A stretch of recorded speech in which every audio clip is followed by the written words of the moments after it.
is Chikara's Mike Quackenbush with information on how you can watch King of Trios 2019 live for the first time ever, because Chikara and IWTV are teaming up to stream King of Trios live from Reading, PA, October 4th, 5th, and 6th.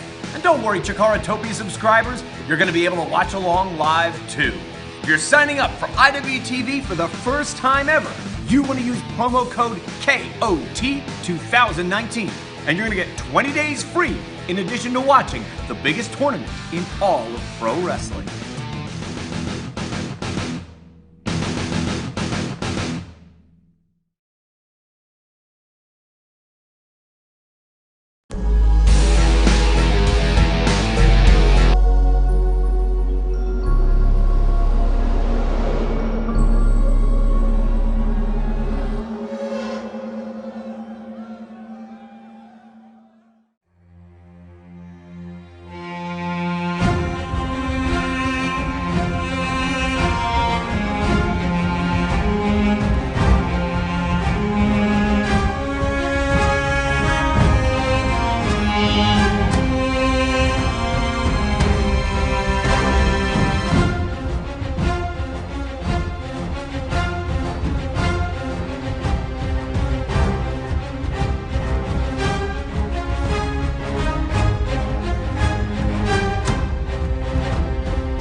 Ladies and gentlemen, boys and girls, this is what it's all been building to.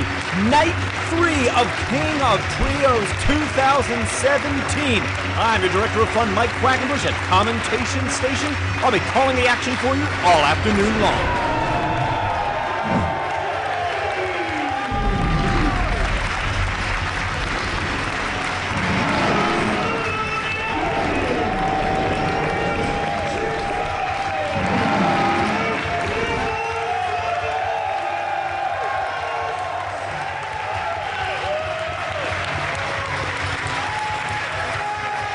Today in Wolverhampton, England, these three women have the chance to make history, because in the 10 years we have held King of Trios tournaments, no team has ever repeated as tournament winners.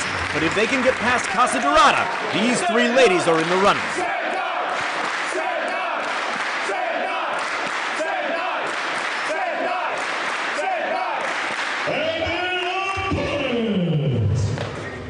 Meiko Satomura, Dash Chisako, and Cassandra Miyagi, they made history once. Last year in Easton, Pennsylvania, by becoming the first ever Queens of Trios. And they have the opportunity to do what no other team has ever done, to win a second King of Trios tournament. But the semi-final round is dead ahead, and they will have to get past the three dirtiest players in the game if they want to advance.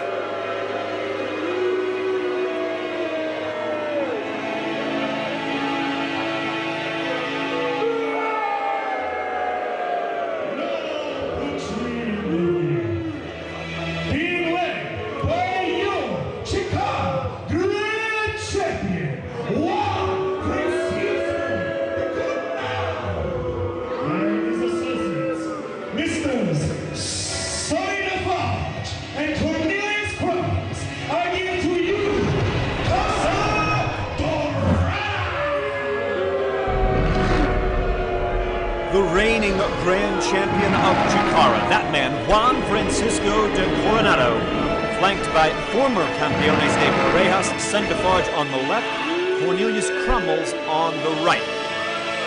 They have a tall task ahead of them in the ring. The Sendai girls, one of the most feared trios in the entire tournament, and a lot of the reason for that is Meiko Satomura, maybe the hardest striker in all of professional wrestling. And the Sendai girls can boast at least one thing that Casa Dorada cannot. There is a cohesiveness to House Sendai, and that's because both Cassandra Miyagi and Dash Chisako were trained by Meiko Satomura. So they all speak the same wrestling vocabulary, so to speak. They are always on the same page with their trainer, despite the fact that they have three very different in-ring styles. Dash Chisako, a little over 10 years professional experience. Cassandra Miyagi, just in her third year as a professional wrestler. You may know Meiko Satomura right now, she is in her 23rd year as a pro. Casa Dorada ruling the ring right now and taking their time. Expect them to dictate a slower pace to the Sendai girls. That's been the recipe for their success thus far in the tournament.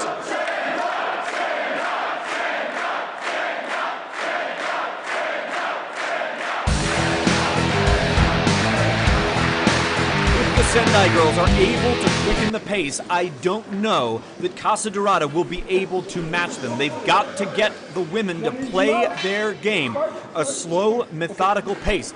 And while you can expect that the Sendai girls are most likely going to follow the letter of the rules, keep in mind, De Coronado, Defarge, and Crummels will bend and outright break the rules to the maximum allowance of our senior official. Bryce Remsburg trying to figure out who's going to start for each team. And the Sendai girls keeping a close eye on Casa Dorada. And I don't know if this is the most prudent of decisions yet. You can see a very suspicious look across the visage of Meiko Satomura, and I don't blame her one bit. Approach with caution, ladies. Bryce Remsburg has signaled for the opening bell as Casa Dorada in an unsportsmanlike display that I wish I could say takes me by surprise, but quite honestly it does not, because it is exactly these kinds of tactics we have come to expect from these three men.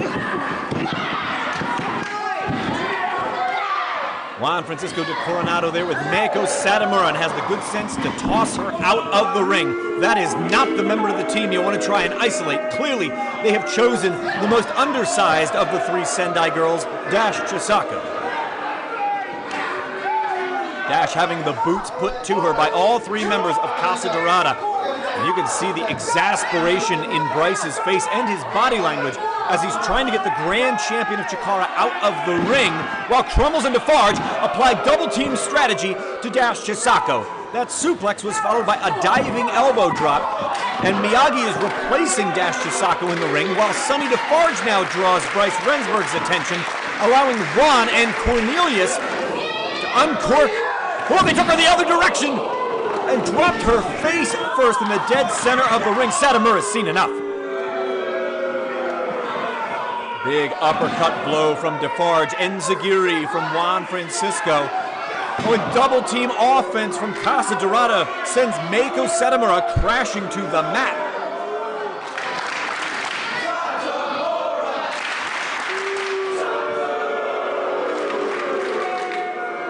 Taking their time to preen for the Chikarmi on hand in Wolverhampton.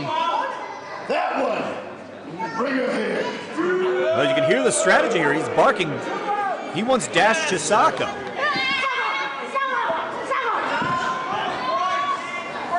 Well, they're going to pick on the little one. Body slammed with authority into the center of the ring and covered with a hook of the far leg for two and only two. Dash Chisako's right shoulder comes up off the mat. But make no mistake about it, the advantage right now is firmly in the corner of Casa Dorada. And for Crumbles and Defarge, who only just 2 months ago lost the Campeonatos de Parejas, they would love to pick up some upward momentum in their wrestling careers by leaving Wolverhampton this afternoon as the Kings of Trios. Tag from Juan Francisco de Coronado. The biggest of the three enters the ring against the smallest competitor in the match, Dash Chisako.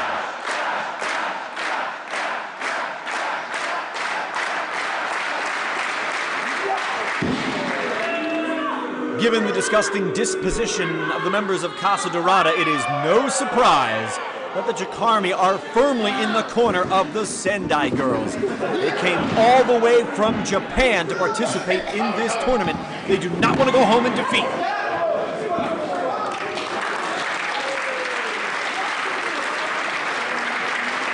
They put on brave faces because they are such proud competitors, these three women. But I will tell you firsthand what I observed backstage. Dash Chisako was icing her left shoulder all morning. And I personally, with production head Ruben, had to help Cassandra Miyagi up a flight of steps because she was limping. So they might walk to the ring and put brave faces on when they do, because they want to show no signs of weakness to their opponents. But the Sendai girls showed up hurting today at the Starworks, and they've got a long day ahead of them if they want to pull off the otherwise impossible feat of repeating as King of Trios winners. And right now, if I was a betting man, and I'm not, I don't know that I'd be betting on House Sendai.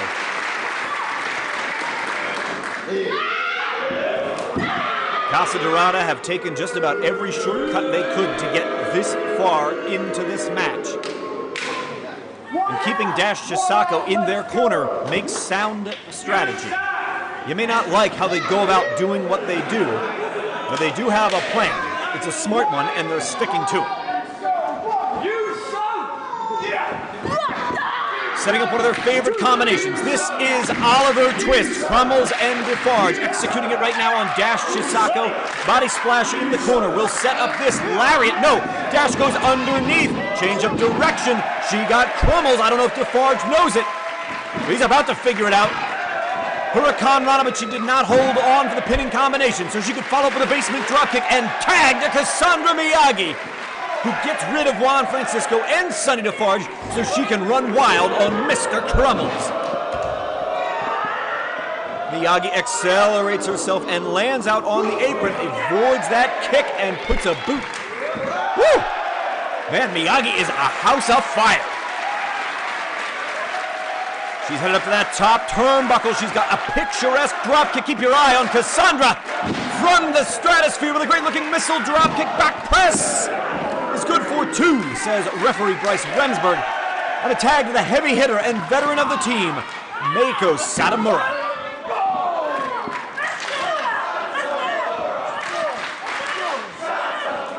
These girls endure a rigorous training regimen unlike anything you will come across anywhere else on the entire globe. And the result, 3 wrestlers with incredible discipline and perseverance. Dash Chisako pins Cornelius, crumbles, and was very, very close to getting the 3 count. But this one ain't over yet.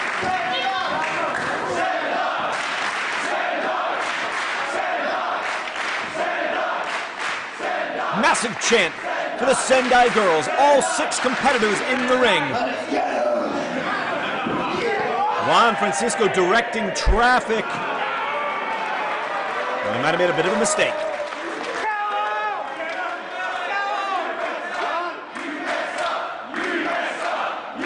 Yeah, he might have messed up. Alone in the ring with the Sendai girls, it's Juan Francisco de Coronado. Eats a huge missile dropkick from Miyagi, and Satomura, as quick as can be, follows up with a great-looking kick. She's setting up Dash Chisako. Body slam. Double foot stomp. Caving in the chest of the grand champion. Oh, so close. And you better believe Juan Francisco would never hear the end of that in our locker room. If the grand champion of Chikara was to be pinned this afternoon by the undersized Dash Chisako, Death Valley driver on Sonny Defarge, I doubt we will see him return to the contest anytime soon.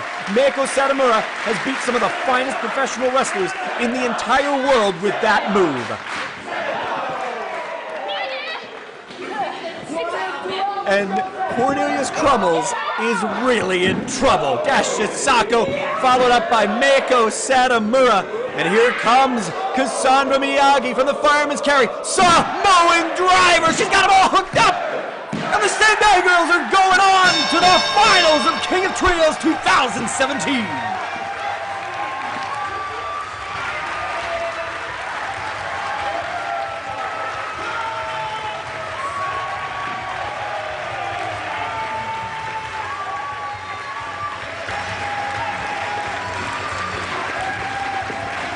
Tremendous ovation for the members of House Sendai Girls, Dash Chisako, Cassandra Miyagi, and Meiko Satomura. And they don't have much time to get ready. They're going to have to ice those wounds.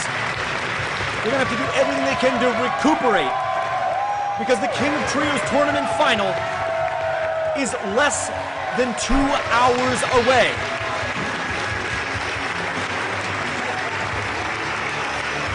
And as we're going to be discussing a little bit more, and you will discover here in just a moment, fans,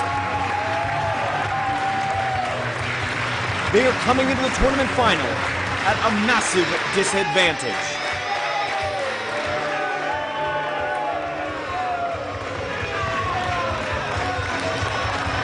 House Sendai girls have had to expend a whole lot of energy to get to the finals. The same cannot be said of House Strong Style. More on that in a moment.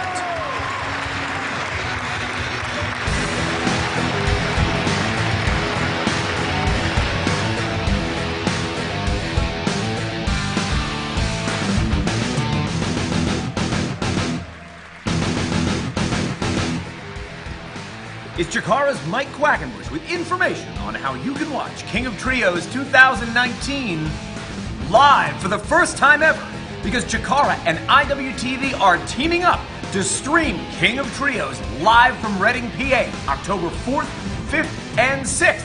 And don't worry, Chikaratopia subscribers, you're going to be able to watch along live too. If you're signing up for IWTV for the first time ever, you want to use promo code KOT2019, and you're going to get 20 days free in addition to watching the biggest tournament in all of pro wrestling.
Today we have consulted with two different attending physicians. They have not cleared Frightmare to wrestle. Therefore, by way of forfeit,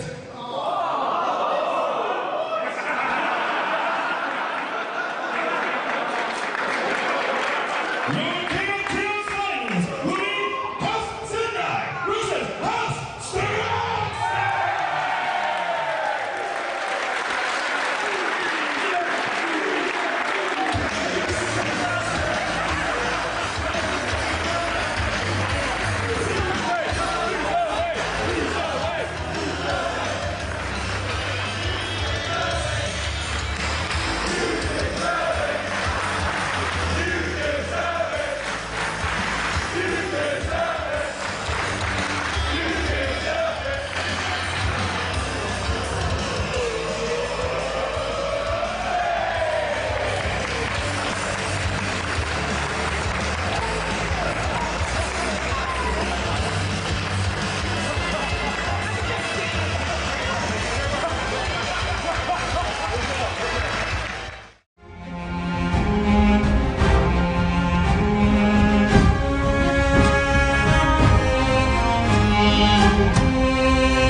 The point contest is for the full one fall. Ah, spicy. And the sing. Still to come, of course, the Rey de Voladores mini tournament final. The finals of King of Trios 2017, but we've got some non-tournament action taking the stage first up at Commentation Station. It's yours truly, Mike Quackenbush, about to call one-on-one action for you.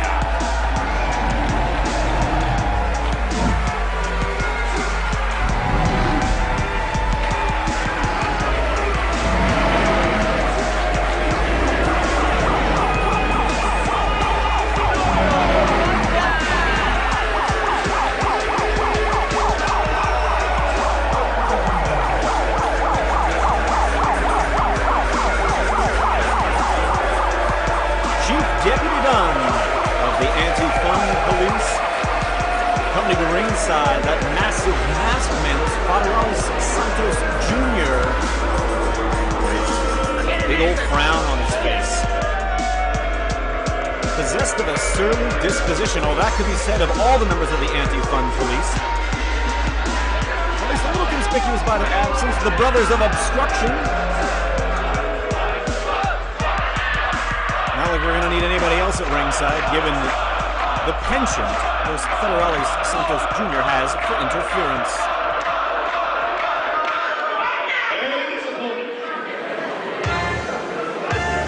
It's going to be very interesting to see how these two match up. A battle of jurisdictions straight ahead, perhaps? And will the Anti-Fun Police be able to come up with a solution for this man? I'm referring, of course, to Chikara's own Officer Warren Barksdale.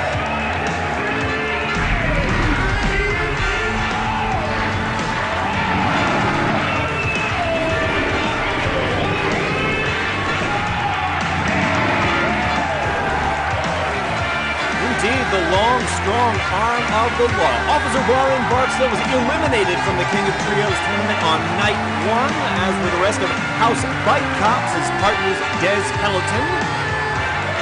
Speaking of those conspicuous by their absence, Barksdale's partner, Officer Bruno Maloney, has been on extended personal leave, which will endure for a little bit longer. Did not make the trip across the Atlantic with us for King of Trios 2017, nor did Officer Magnum.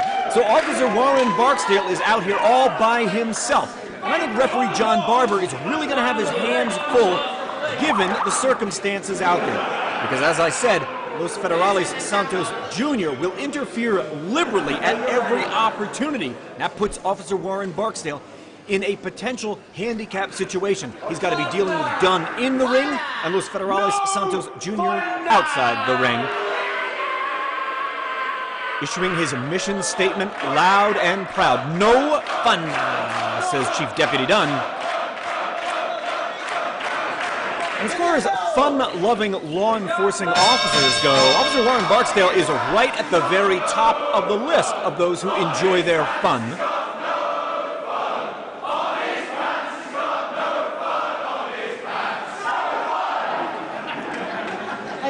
I don't know which one of you is organizing that out there, but you're doing a killer job. I am Chief Deputy Dunn, and you should join the anti-fun. No. Well, I don't see that going anywhere. Yes, you should. Yes.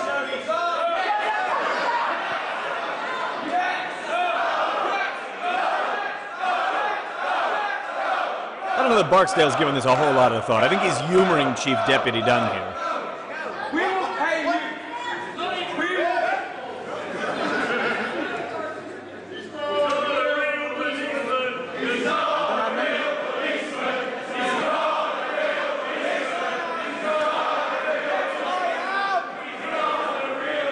Well, Chief Deputy Dunn might not be a real policeman, but I can tell you Officer Warren Barksdale most certainly is. He departed for an extended period of time from his training at the Wrestle Factory to complete the police academy training in the city of Philadelphia, where he is an actual officer. What benefits do I get? Just giving him a chance. What do you got, Dunn? Anti-fun police will pay you a great wage and offer free healthcare.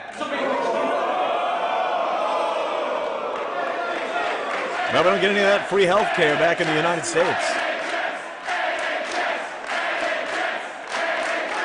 I don't know how often NHS gets chanted at wrestling events here in the UK. There are very few health service related chants at wrestling cards held in the USA.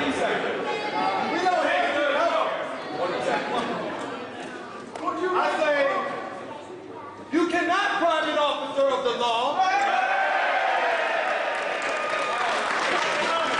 And in fact, I'm going to give you a ticket. I don't know if a ticket's going to hold up across the Atlantic. Oh, he has his ticket, but does he? Aren't you clever? I'm going to give you a ticket. Those are my tickets. No fun.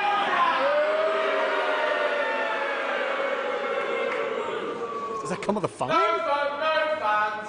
No fun, no fans. No fun, no fans. No fun, no fans. It's not the law.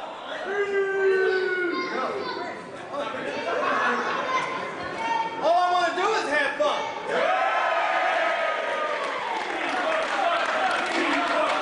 To protect, to serve, and to have fun. That's the credo of Officer Warren Barksdale. Somewhere Frank Poncherella is smiling.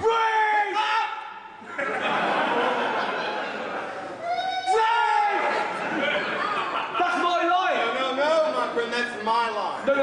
I am Chief Deputy Dunn, and I said, I'm Officer Warren Barksdale, and this is my ring, and this is my jurisdiction.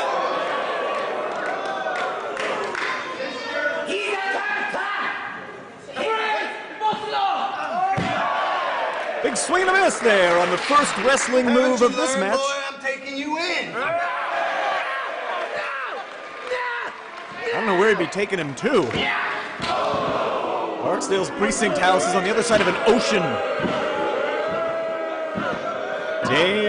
Chief Deputy Dunn really getting to the brass tacks of things, putting the boots to Officer Warren Barksdale. Shot right to the midsection. Referee's trying to get him out of the corner. He's grinding his boot down into the dental work of Barksdale. Follows with a terrific knee drop, covers him. Got a 2 count off that knee drop. You know, my suspicion is this match is going to boil down to a game of 2 moves. One of them is the super kick. Chief Deputy Dunn wins the majority of his matches with that move. The other is the Bookham DDT of Officer Warren Barksdale. He's won a slew of matches using that exact hold. And I suspect it's going to come down to a battle of who can get to their finishing move first. And right now, my money would be on Chief Deputy Dunn. put the point of his elbow right at the top of the bridge of the nose. And you know, while you have some cartilage in there, of course, there are bones in there which can be broken. Even a little bit higher could have cracked an orbital bone. That's a dangerous area to strike someone. Barksdale firing back. Going to take Chief Deputy Dunn for the ride. No, it's a reversal. He barely able to hang on, and Barksdale hit the corner very hard. Followed up with a flying forearm, did Dunn. And try and set Barksdale up one more time.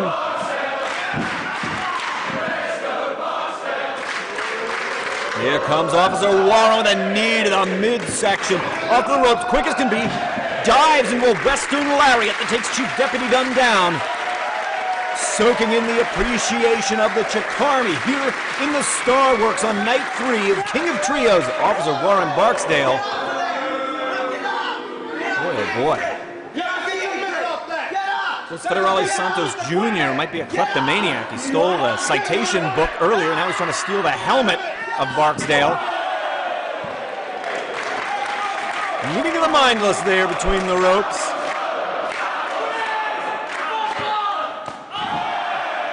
Got a shattered a toe trying to enziguri a helmet.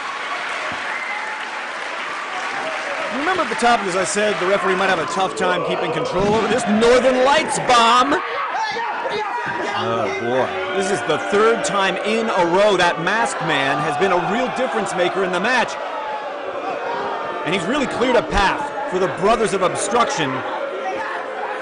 Lee and Jim interfering liberally here behind the referee's back, and they're setting up Officer Warren Barksdale, who's in a really vulnerable position here. Hopefully the referee's attention turns back. I don't know how much ambient noise you can think is going on in the ring behind you before you need to bring your attention back, because Barksdale is in a world of trouble. Or maybe I've spoken too soon, because here come his partners in house bike cops. Tippins and Kluger. Is Des Pelleton to the rescue. Woo! Just cracked one of the Brothers of Obstruction. Oh!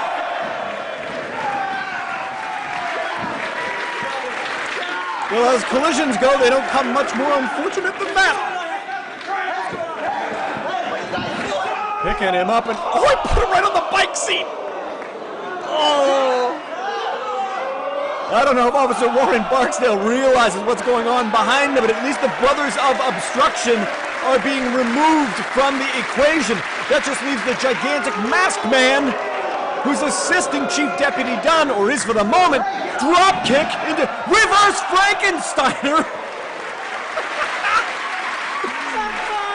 Oh boy. Chief Deputy Dunn, what have you done, buddy? Oh, keep your eye on Officer Warren Barksdale here, fans, because he has picked up Chief Deputy Dunn with a Bookham DDT. Referee's in position to count 2 and 3. Officer Warren Barksdale headed to the pay window in victory.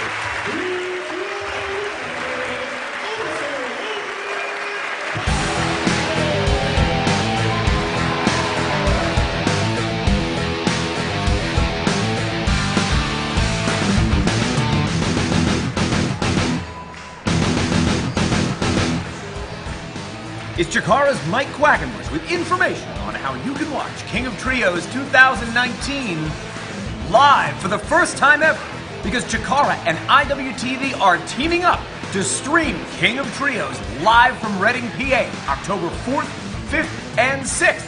And don't worry, Chikaratopia subscribers, you're going to be able to watch along live too.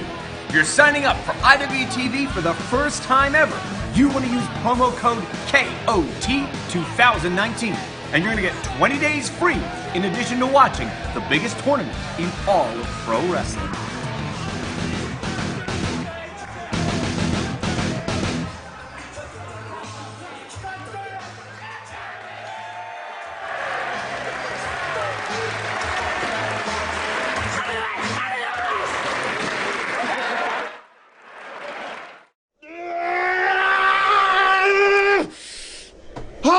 We're supposed to go to the semifinals! We never lost at King of Trios! The silent! You cost us all at King of Trios! I needed this win so I can prove to Oleg, I need to prove to him that I am a worthy tag partner! But you ruined it for us! You injured Frightmare! And now we can't compete anymore in King of Trios!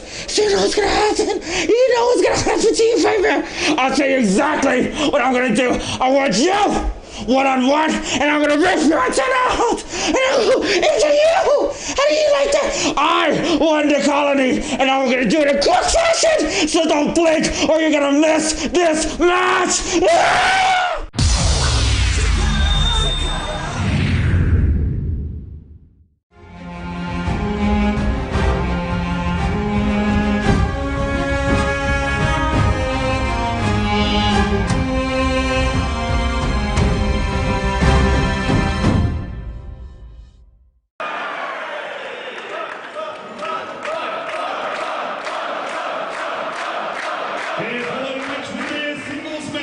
And it is set for one fall.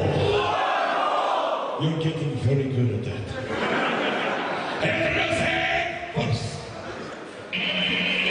This match was added to the card just moments before we opened the doors this afternoon here at the Starworks by special request of the Prince of All Goblins. We are set to see non-tournament action, of course, coming a little bit later on. We'll still see the finals of the Rey de Voladores. We'll see the finals of King of Trios 2017. But before we get there, Cobalt, the Prince of Goblins, perhaps hoping that he will be able to earn a measure of recompense for his stablemates in House Rot, has requested the opportunity to lock up one-on-one.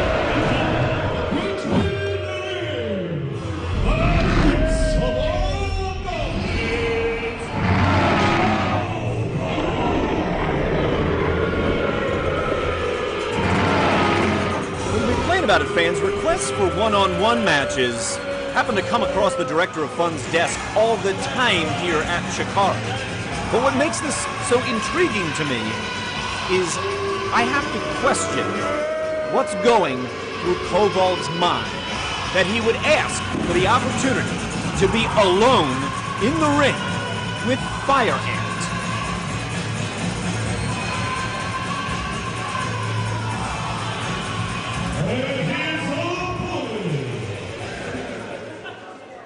If you were with us last night, you know exactly why that is so very curious. Because Fire Ant snapped. And the resulting injury to Frightmare is so severe, Frightmare couldn't compete today. So what is Cobalt hoping to accomplish? Oh boy, well, he was trying to get things off to a quick start. But you're unlikely to match speed with Fire Ant. Another high kick right to the jaw of Cobalt. Fire Ant just pacing the ring, awaiting the sounding of the bell. The opening bell has sounded. Senior official Bryce Remsburg overseeing the contest. Huge knee right to the side of the head, and Cobalt is not really getting out of the starting blocks here. Rock solid high kick from Fire Ant, who is stalking Cobalt like so much prey. Yahtzee kick right upside the face. This is a very different Fire Ant than we've seen ever before. Picks him up, brainbuster in the center of the ring. Look at him. When have you ever seen Fire Ant behave in this manner? Looking to put Cobalt away already. This is his move. Beach break finds the mark, and I think this one is all over. Senior official Bryce Remsburg keeping close eye on what is taking place, indicating to Fire Ant he could pin Cobalt. Maybe Fire Ant thinks there's a little bit more to be taken out of Cobalt. A second beach break, and I think Fire Ant better be very careful here based on what went down last night. I don't think a third one will be tolerated by any official. Well, he'll never get the chance because Cobalt is not coming up. And no celebration, no acknowledgement. What has happened to Fire Ant?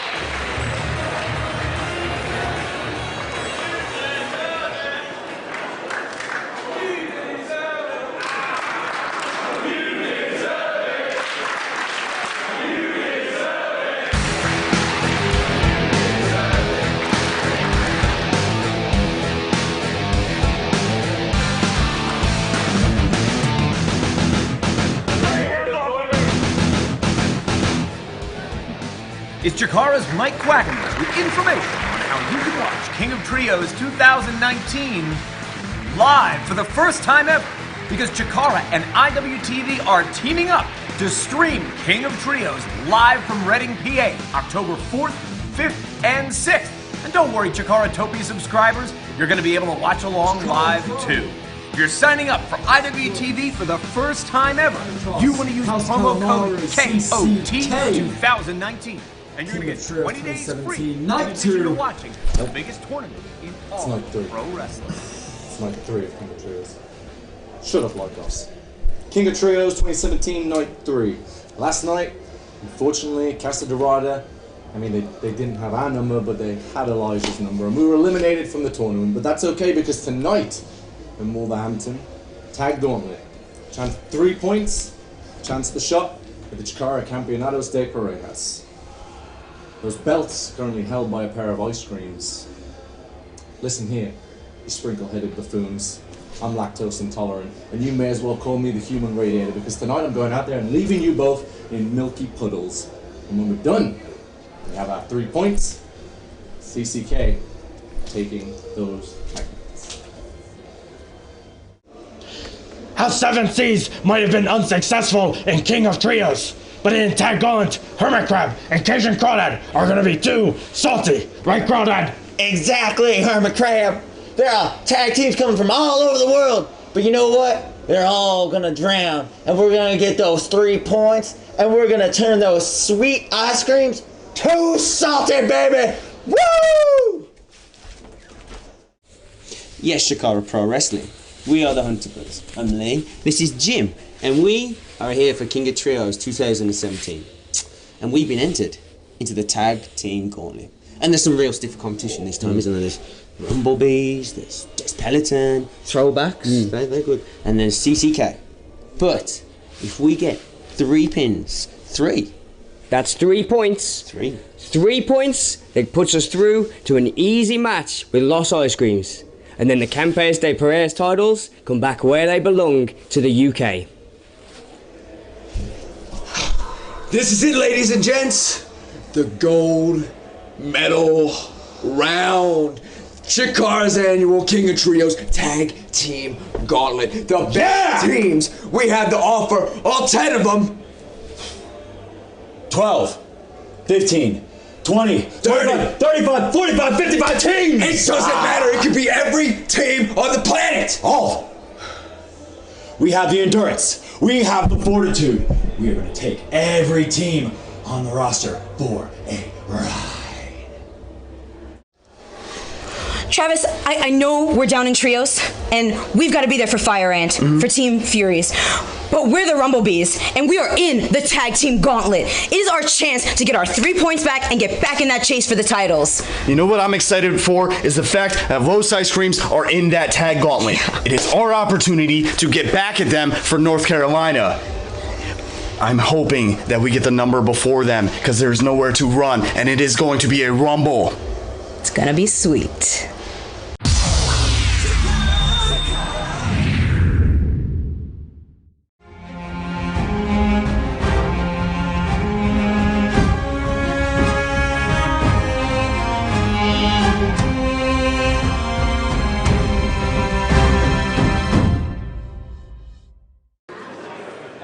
The following match will be the Tag Team Gauntlet match.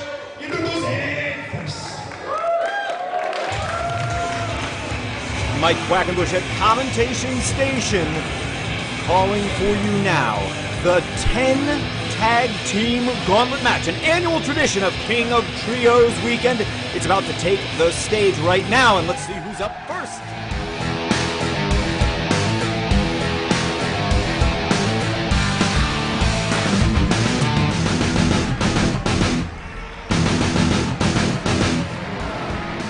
It's Chikara's Mike Quackenbush with information on how you can watch King of Trios 2019 live for the first time ever, because Chikara and IWTV are teaming up to stream King of Trios live from Reading, PA, October 4th, 5th, and 6th. And don't worry, Chikaratopia subscribers, you're going to be able to watch along live too. If you're signing up for IWTV for the first time ever, you want to use promo code KOT2019, and you're going to get 20 days free in addition to watching the biggest tournament in all of pro wrestling.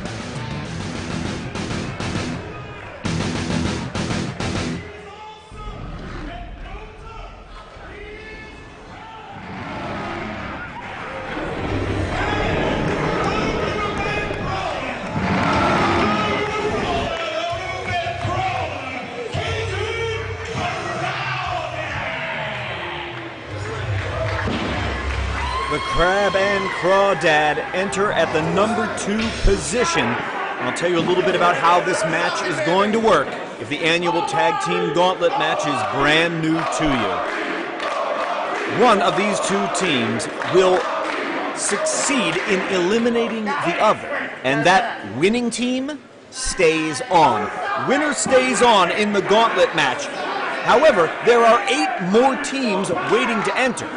So, in theory, if Millie McKenzie and Omari were to go the distance, they would first have to get past the Crab and the Crawdad, and then get past the 8 other tag teams waiting in the wings. And we've never had that occur here in the history of Chikara. The first team entered into the tag gauntlet still standing at the very end has never happened. In fact, no team that's entered in the first 4 positions have ever been present at the very end of the tag team gauntlet. And so you got to be very, very careful here. Although, at least right now, the double team offense of Omari and McKenzie doesn't look particularly careful.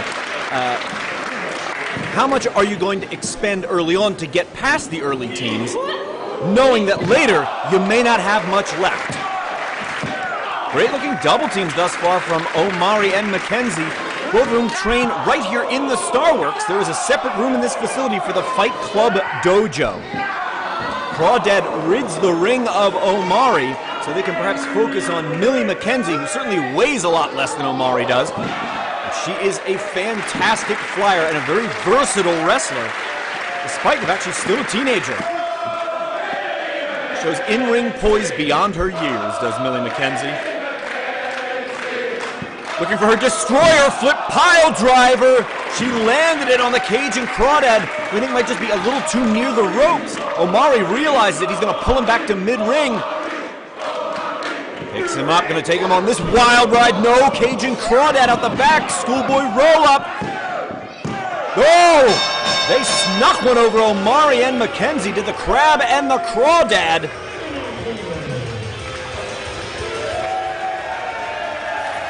Let's see who's headed to the ring next.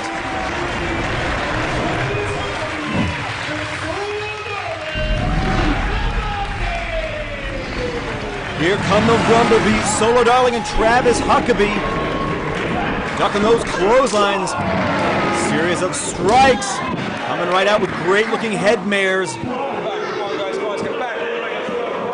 Crab and Crawdad are in the wrong position. Oh, I thought they were going to land those bee stings. And just digging his fingers right into the backs of the Rumblebees as the Crab sets up the Cajun Crawdad for that great basement drop kick. I'm impressed with Crab and Crawdad. They didn't need much time to dispense with Omari and McKenzie, and now they look to put away Solo Darling with a huge double chokeslam in the center of the ring. I don't know what you're waiting for. Cover those shoulders up, boys. Get the win and move on to the next team in the gauntlet.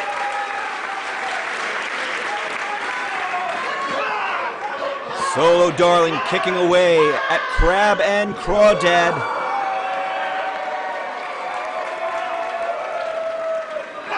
But now feeling the pinch on both sides. Pressure point right there at the base of the neck by the trapezius region.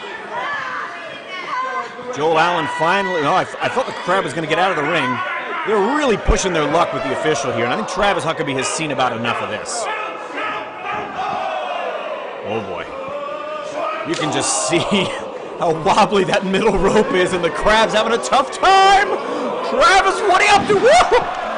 Butterfly superplex off the middle rope by the Golden Grappler. I don't know how he managed to balance himself up there beside the Crab. Look at the Crab could barely keep his balance.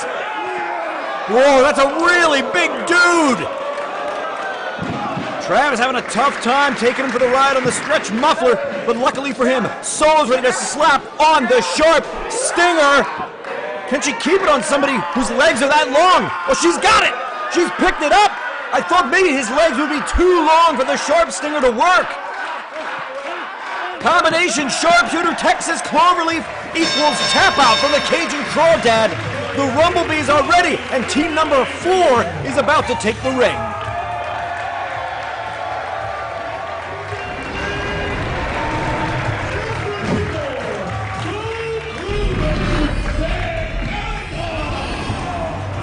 For the purpose of tag team competition, the members of Des Peloton shed their Bike Cops gear.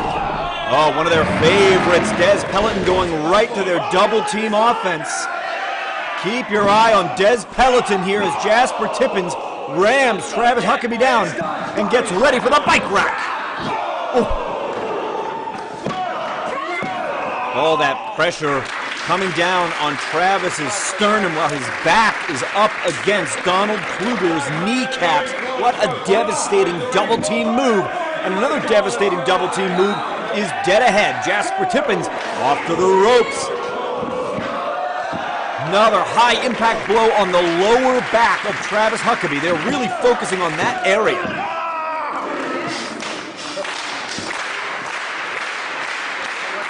Tippins and Kluger will want to keep the pace quick, take advantage of the fact that Solo and Travis have already faced a tag team.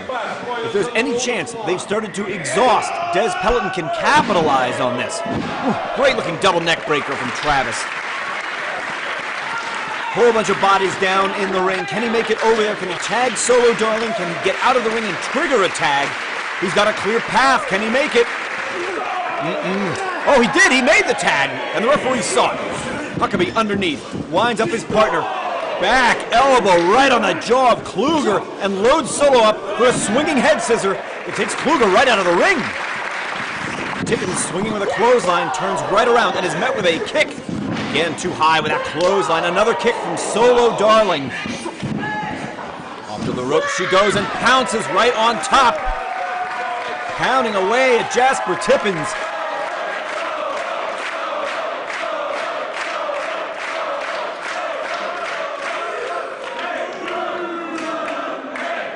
Solo Darling charging in, gets loaded right up onto Kluger. This is one of their favorites. No, it got reversed into a bulldog. I've never seen that countered. Well scouted on the part of the Rumblebees. Solo throws that right punch. Jasper Tippins might be on Dream Street. He's all set up for the tornado. Snap, suplex. And deep from the hips to take Tippins over. She's thinking about the sharp stinger one more time. She's got it hooked. This is how she beat the Cajun Crawdad just a moment ago. Sinking it in nice and deep, the sharp stinger. Solo Darling refuses to relinquish the hold. Well, that bulldog will certainly do it. Travis Huckabee, legal man for his team, throws a headbutt right into the sternum. Picks up some space, ready to strike. What a terrific dropkick. Kluger had nowhere to go. Had to absorb all that impact. Clashing one more time. He will throw that headbutt from anywhere. Just enough separation. Caught him. He's looking for that swinging stretch muffler one more time, but Donald has hooked his arms over the ropes to block. And that made Travis a sitting duck for the super kick of Tippins. Get him up, Donald! Get him up now! Let him down! Got a full Nelson on. Puts him in perfect position. When Jasper Tippins starts ascending to the top rope, he's headed to the summit. And I think if he's able to connect with this one, it may be all over for the Rumblebees in the 2017 Tag Team Gauntlet. He connects! Shoulders are down! The count of 3, and the Rumblebees are done. They're heading back to the showers, but here comes team number 5. Winner stays on, fans. Well, here comes the team from Denmark, House of Body Slam. Emeritus, who just got chucked out of the ring, and Vassal has got Jasper Tippins, of course, accompanied by his financial analyst, the Teddy Bear. I don't know about this one. Oh, he got him! Wow! I am genuinely stunned! What a great show of strength from Jasper Tippins! Picked up the heavyweight Vassal and slammed him down to the mat. One more time. He's all the way atop the summit. No, not enough damage done to Vassal.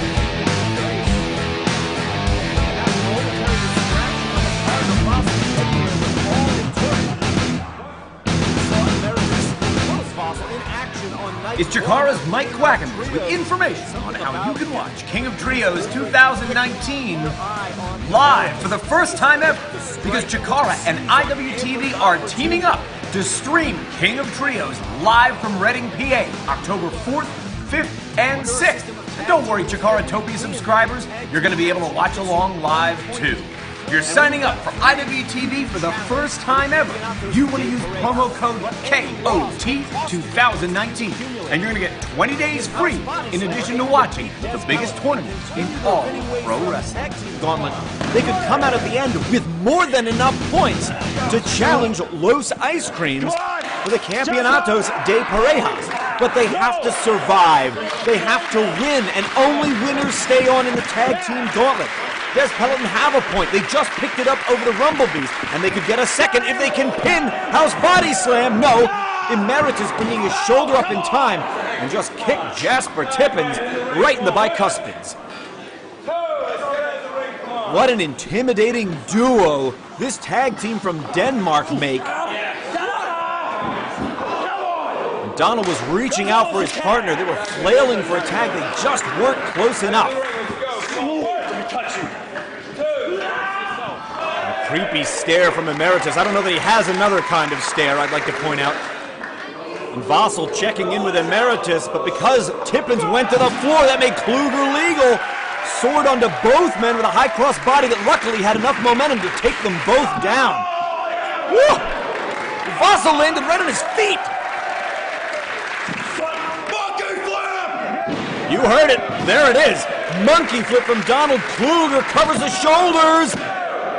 No, it wasn't enough. The right shoulder blade came up before the final and fatal 3 count from referee Joel Allen, who touched the mat. Kluger charging right in the direction of Vassal. Emeritus has got him. Throws his feet on the ropes. Yeah, I'm stunned too. I don't know that schoolboy was rolled up enough, but then Vassal, and the middle rope as well, with the assist, gave it just enough leverage to hold Kluger's shoulders down.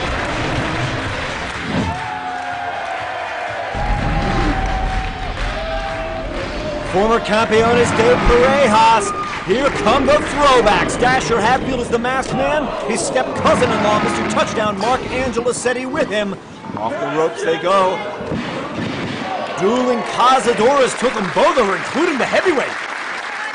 That tells you how strong that one arm of Dasher Hatfield is. He's keeping his eye on Vassal, but Emeritus is already on the top rope. 3D. I talked about how fast he is. Even I did not realize how quick he got up on the top turnbuckle there.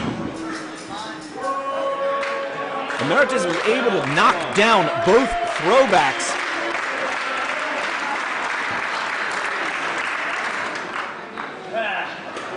Emeritus is hoping that he'll be able to boss Vassal around if he's got control of the teddy bear. Maybe a little bit of focus is all Vassal needs to help them get past the throwbacks. He's using it not unlike a Toreador uses a red cape to antagonize a bull. The bull in this case is Vassal, and luckily Mr. Touchdown able to get out of the way of that corner cannonball.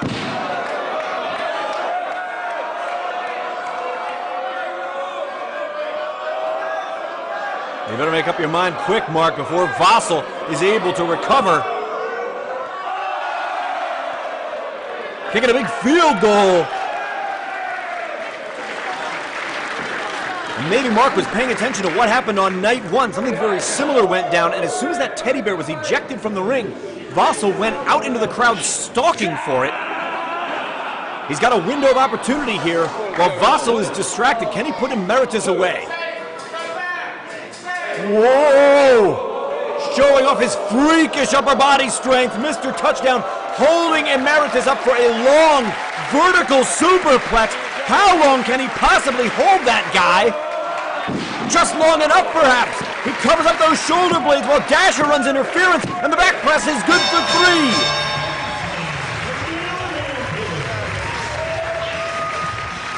Now it's the throwbacks who have a point, but if they want to hang on to it, they're going to have to get past the fastest rising tag team act in all of the UK, CCK.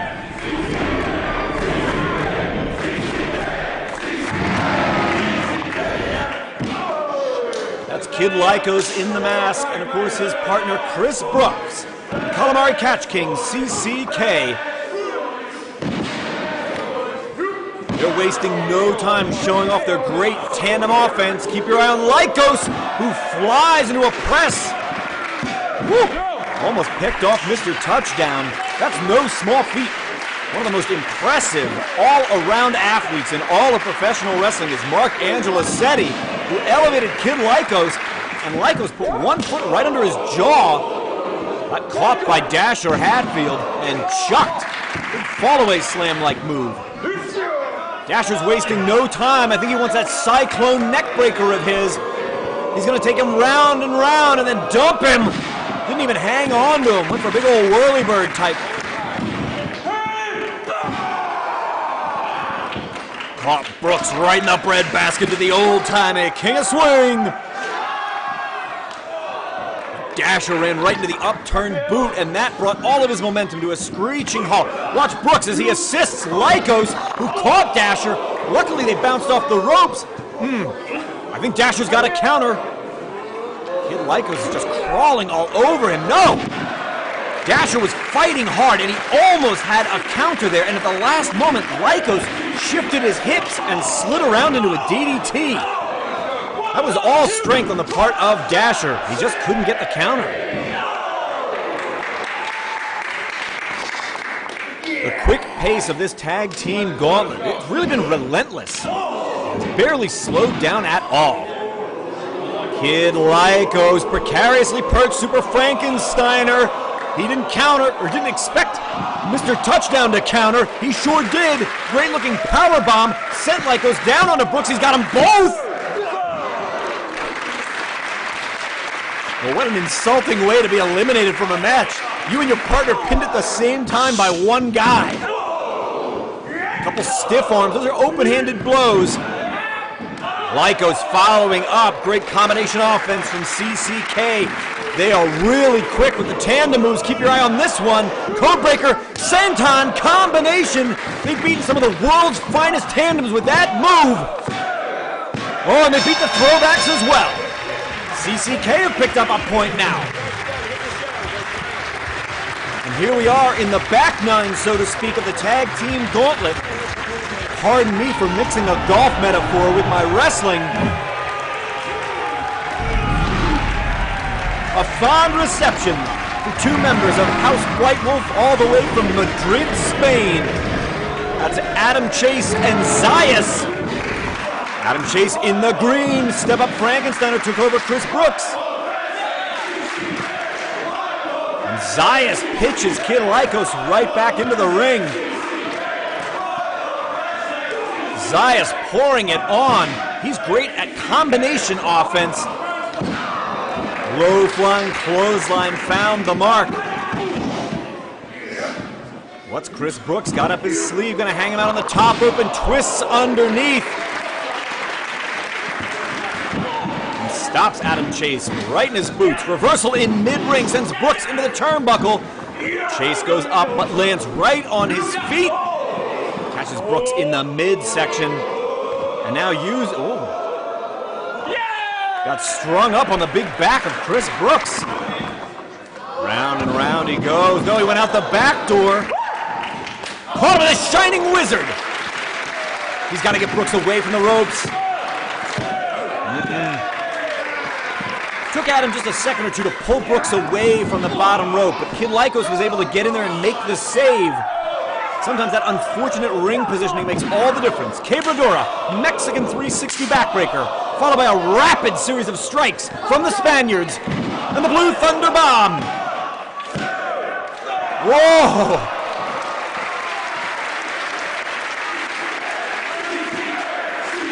The White Wolf team came very, very close to eliminating CCK.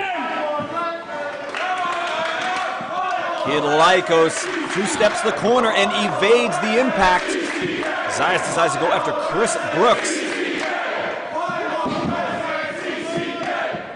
Dueling chance for both these very popular teams here in Wolverhampton, especially given the breakout performance on the part of the Spaniards Friday night.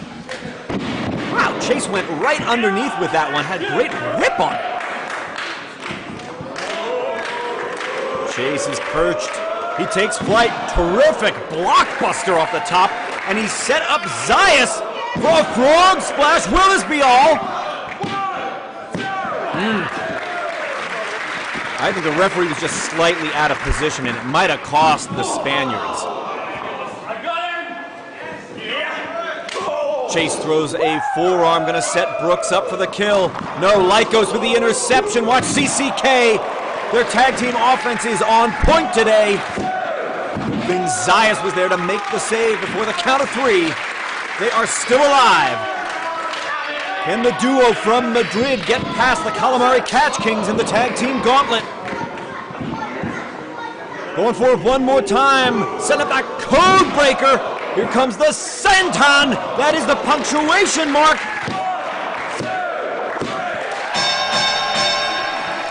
Two in a row fall to the same combination from CCK, and you're exactly right. Kid Lycos indicating they now have 2 points, but they've got 2 more teams they're going to have to get past if they want to hold on to them. And team number 9 are the Hunter Brothers.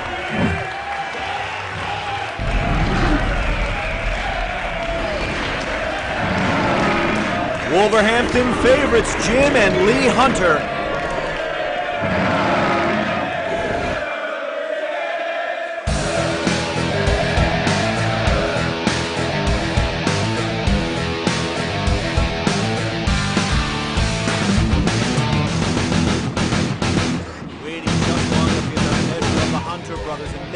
It's Chikara's Mike Quackenbush with information on how you can watch King of Trios 2019 live for the first time ever, because Chikara and IWTV are teaming up to stream King of Trios live from Reading, PA, October 4th, 5th, and 6th.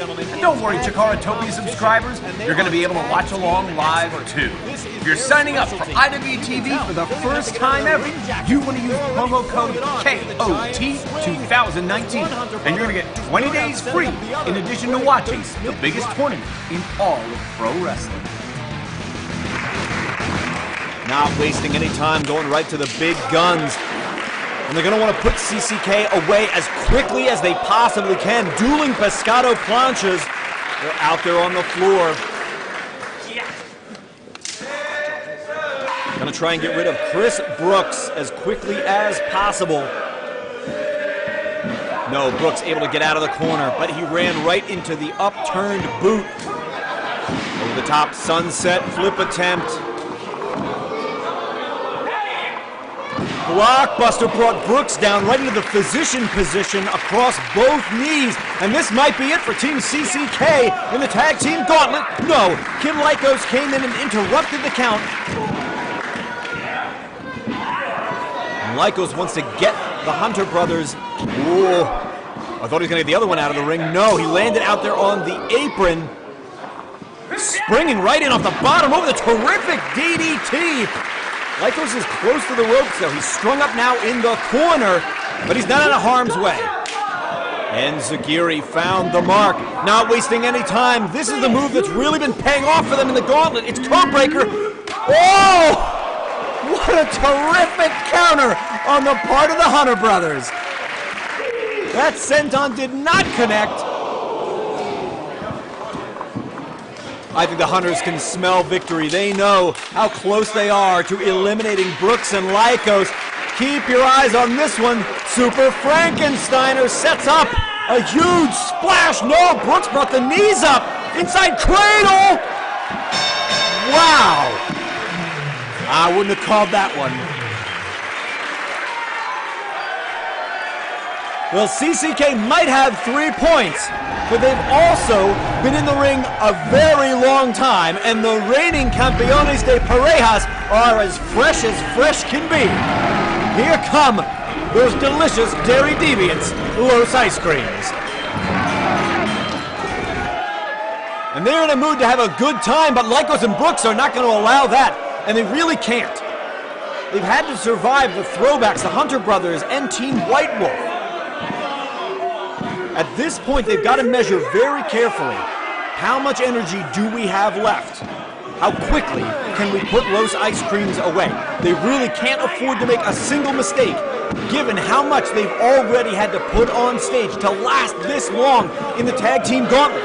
If they can get past Los Ice Creams, they will have 4 points, more than enough to challenge for the belts. Brooks and Lycos slowing things down. And they may need a slower pace. They may not be able to keep a quicker pace given the fatigue. Setting up one of their double team moves. Camel clutch by Brooks. Drop kick right on the side of the jaw.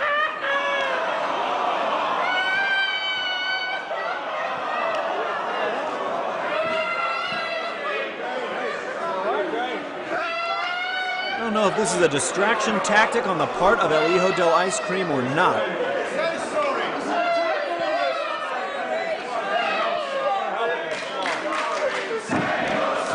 Hijo's older brother taking over in the ring. Ice Cream Jr. alone with the members of CCK, both of whom at this point have been double teaming quite liberally throughout the tag team gauntlet match, and it has certainly been to their advantage. Moves like this one.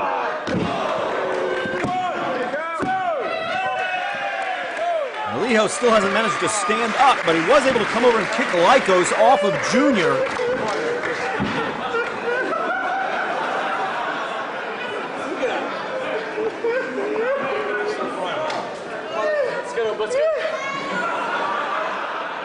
Let's get up, son.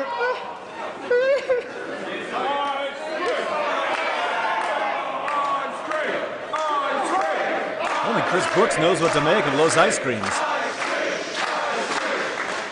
Look. I'm still not sorry. Infamous for his reprehensible behavior, Chris Brooks is still not sorry. But he might be sorry before it's all said and through.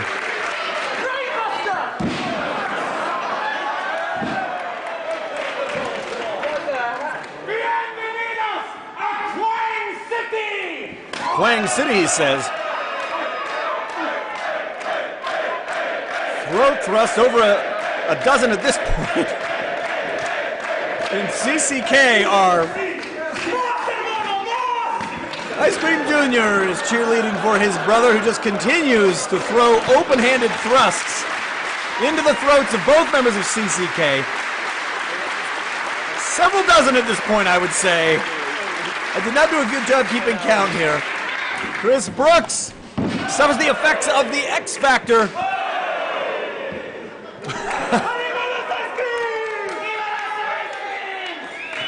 Bit of an awkward position here. Whoa, but interesting. Ice Cream Jr.'s Boston Crab, because of the way it's positioned, traps Kid Lycos inside the hold.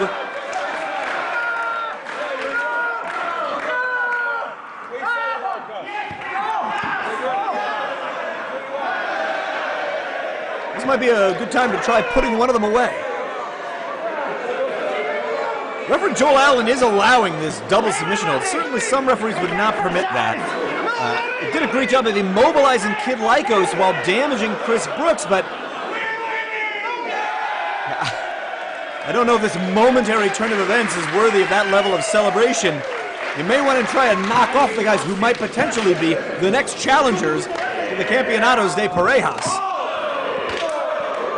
Ice Cream Jr. alone in the ring. I'd say at this point, both members of CCK have been in the ring virtually the entire tag team gauntlet.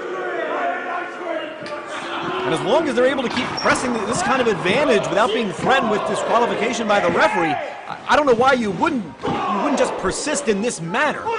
Their double team moves are what kept them going in the gauntlet. They've used that codebreaker senton repeatedly to terrific effect. Oh, Kid Lycos, Arabian Spanish fly, just dragged Ice Cream Jr. back into the ring, and Brooks with a slingshot ace crusher has taken Jr. down. This could be it. Iho pulling his brother out of the ring by the right arm. Might be the only thing keeping the Ice Creams alive. Oh, he's looking for the Cold Stone Stunner. No, Lycos was ready, and he just charged into a blow that went right up through the nose.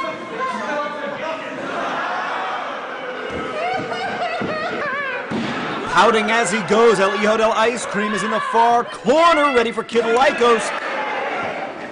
Swung too high with that clothesline, intercepted by Brooks. One move up into a gory special, into a rolling cutter from Kid Lycos.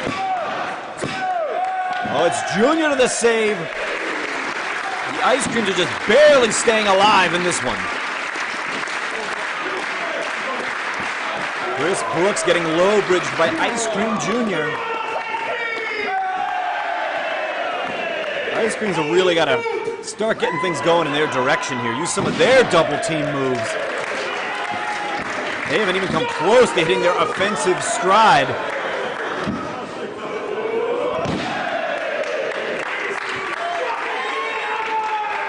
I was looking for the Jack and Jill hammer. Kid Lycos came out the back door. He's looking for that corner enziguri of his. This is what they used to set up their Codebreaker Senton combination, and this might be it for Los Ice Creams. Three teams have fallen. Oh, Junior caught him. He put him right back where he started, and El Hijo from the top turnbuckle. It's a super assassino. Kid Lycos came down very hard. It's time for the Cold Stone Stunner on Chris Brooks, who tumbles right out of the ring, and Junior's got to cover. Oh, the Ice Creams knock off CCK and prevent the likelihood of a challenge in the future. They did more than just win the gauntlet there, fans. They prevented one of the best tag teams in the world from having enough points to challenge them for the belts. Sometimes their offense leaves a lot to be desired, but today, Los Ice Cream played a great defensive game when it comes to defending against possible challengers to their gold. Whew. There has been so much already, and there is so much more yet to come. The finals of the Rey de Voladores still to come, and the finals of the King of Trios tournament still to come. We will be back after the interval with a whole lot more. Don't you dare go away.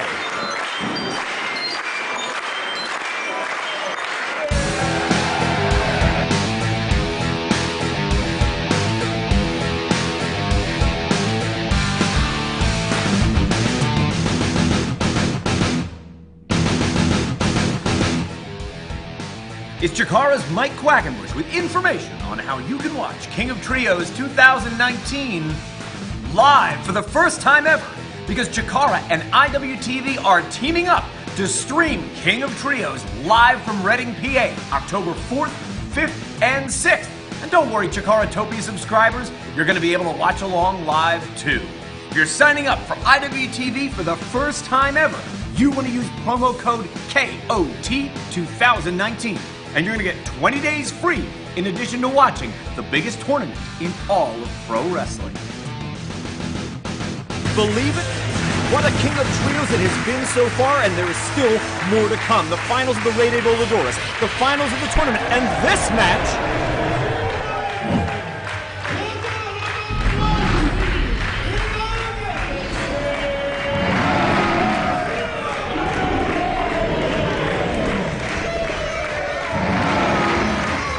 Motivation for this young man. Silverhawk, 1/3 of the Ciderhawks 2000, set for singles action. Right here at the Star Works in Wolverhampton, but he has an unenviable task ahead of him. because he is facing one of the most fearsome competitors on the entire Chikara roster.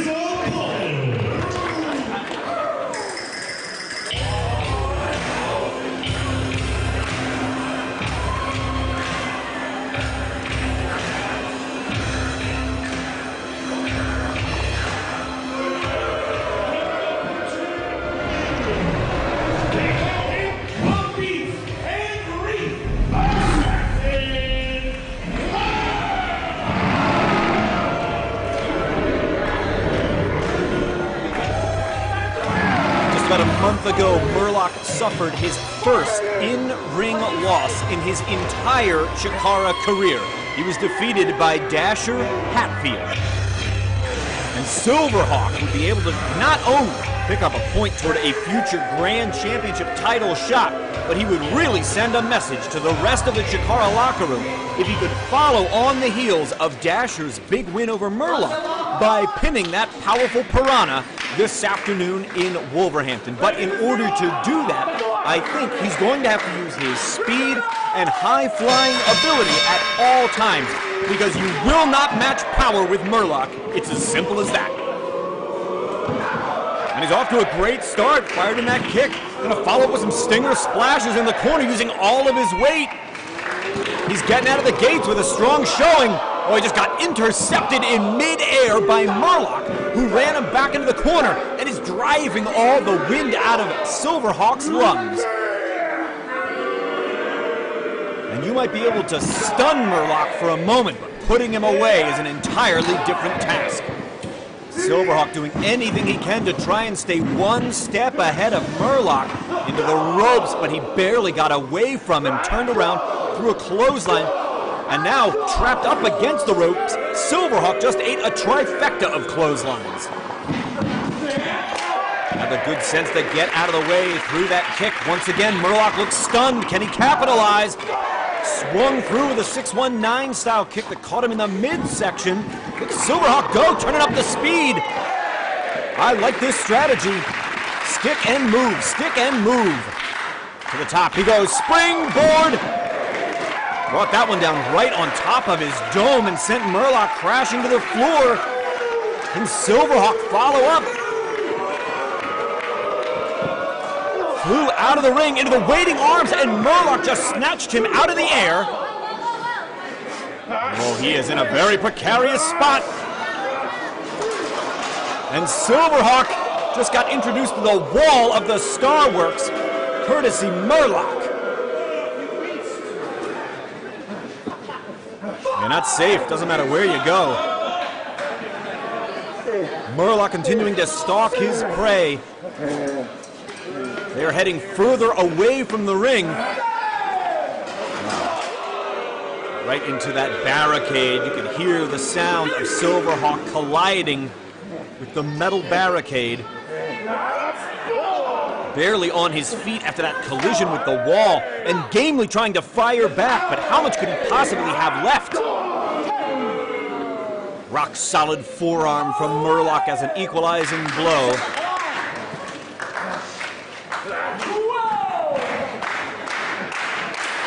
You can see Silverhawk trying to shake off the effects of the offensive onslaught of Murloc. And unfortunately for him, others have tried and failed. Will Silverhawk be able to recover? If not, I think he is not long for this match. Brought that knee up right into the face of Silverhawk. Did Murloc, potential knockout blow. And Silverhawk doesn't look like he's got a whole lot left. And feel hope kind of slipping through the fingers. Silverhawk got out of the gate with a great game plan. Murloc has simply overwhelmed the former Young Lions Cup champion.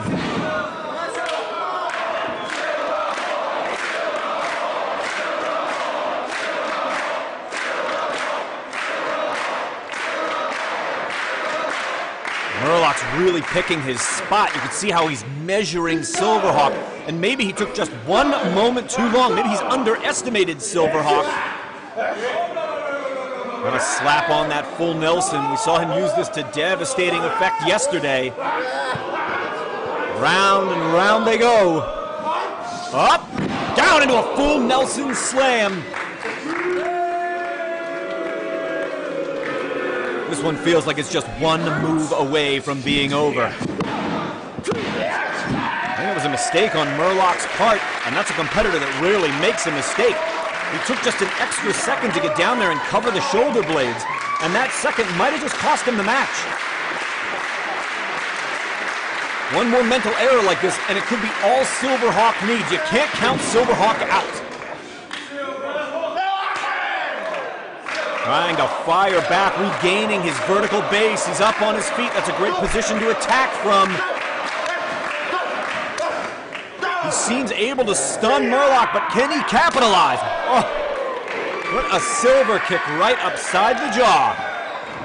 Oh no, he leapt right into the waiting arms.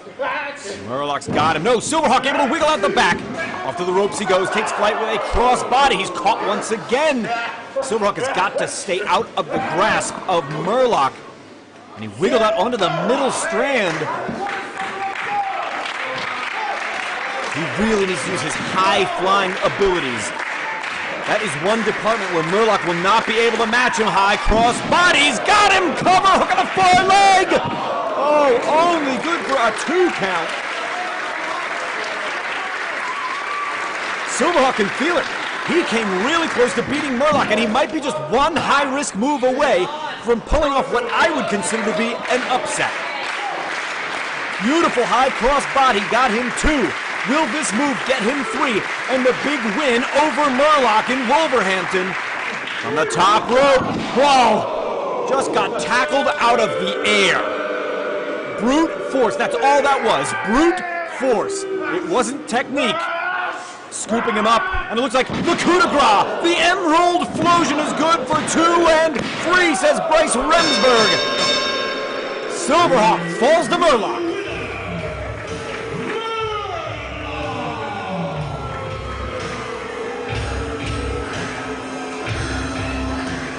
Back in the win column with another victory, it's Murlock, and does so in dominant fashion.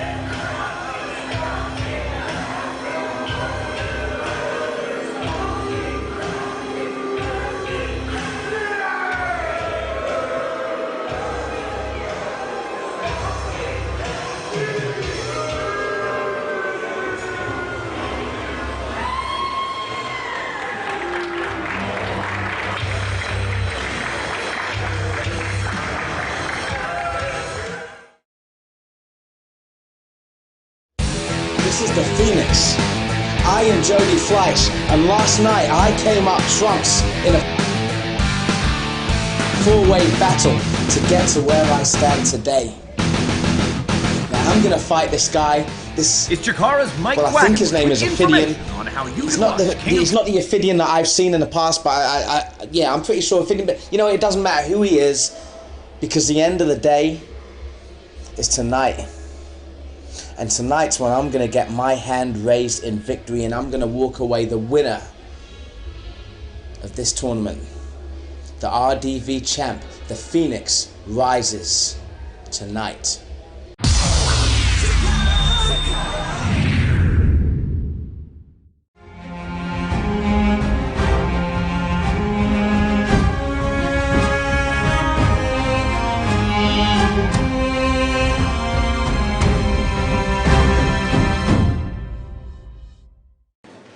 Chikara, their following match will be the finals of the 2017 Radio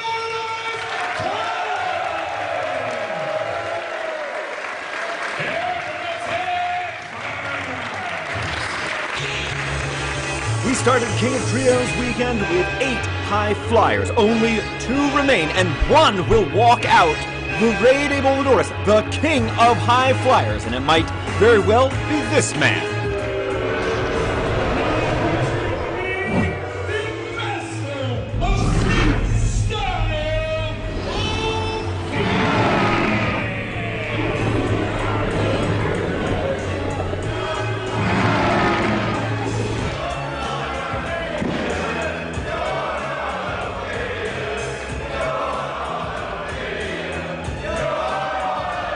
You can hear the fans chanting, "You're not Ophidian," and they're not wrong.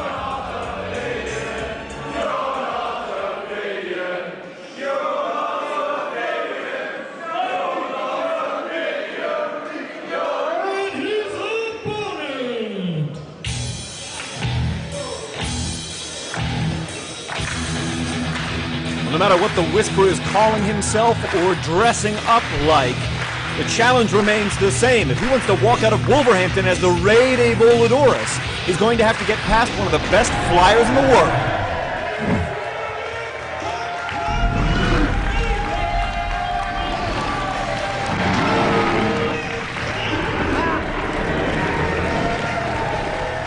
What an ovation for the Phoenix, Jody Fleisch.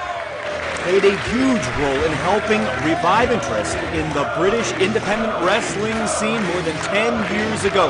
A major figure back in the aughts alongside the likes of Johnny Storm, Johnny Moss. That's exactly how House Revival came together. Yesterday we saw him advance in one of the four-way eliminators, the Whisper, or excuse me, I guess Ophidian advancing through the other four-way eliminator, and that's how we get to right now. Now, if you need a little bit of catching up, back at Chikarasaurus Rex, we saw the man we most often refer to as Ophidian take a loss in a sarcophagus match against Hallowicked. And that coffin, that sarcophagus, was stolen by the Whisper. He buried it, and later we discovered that all that was left inside that sarcophagus was the shed skin of Ophidian, so to speak, and you see the Whisper wearing the mask of Ophidian right now.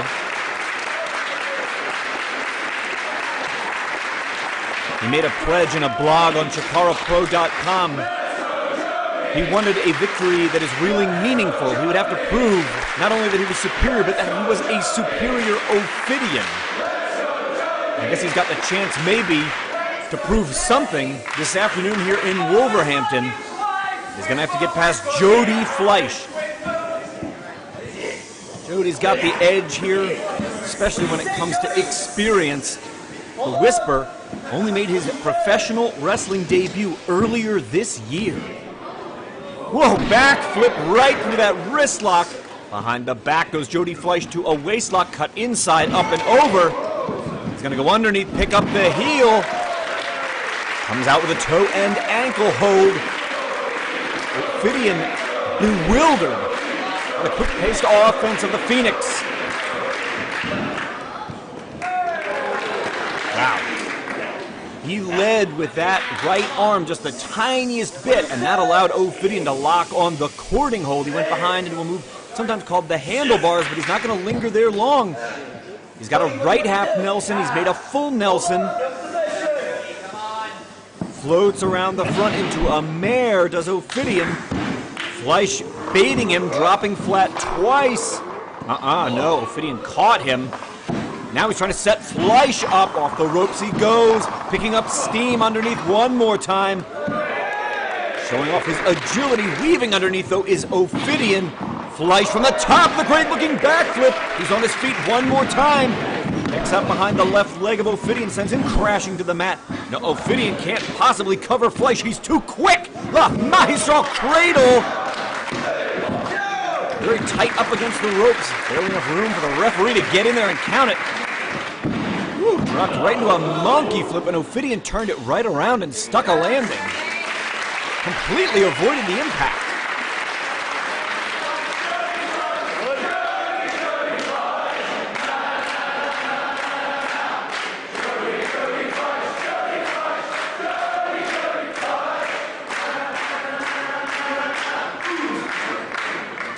Fans on hand, very happy to see Jody Fleisch indeed. It's been a few years, I think, pondering the prospect of entering into retirement after a very serious in-ring injury.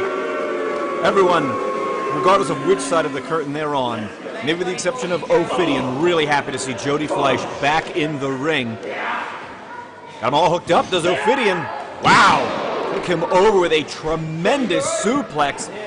Well, he's got the advantage on Jody Fleisch. I think he'd better press it up and down to the leg drop he goes.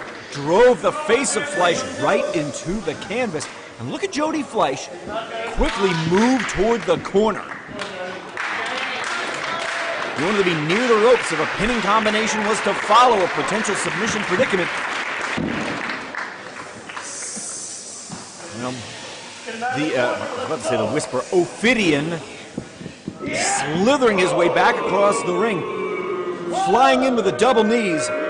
I don't know if that had the same impact or panache that we would expect from a man calling himself Ophidian.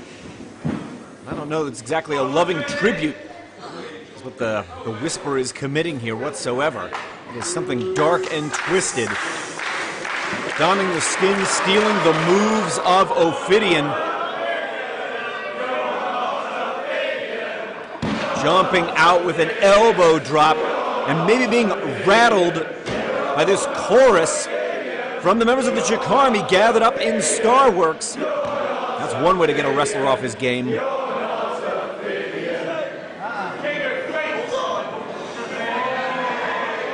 Ophidian's really taking his time, and with every moment he waits, Jody Fleisch is able to take another deep breath. And if Fleisch can get his wind back, you can expect that he's going to uncork some scintillating high-flying moves. His longtime trademark, the Phoenixer 720 DDT, the springboard that changes directions in mid-air and then twists into a DDT. There isn't another wrestler walking the planet capable of executing that move. And I think if Jody Fleisch is able to hit that move today in Wolverhampton, it will be curtains for Ophidian and the end of this weird quest that the Whisper is on. He's staying one step ahead of him. Springboards with ease into a great-looking crossbody. He's able to hold the shoulders down for the count of 2, but it was only 2.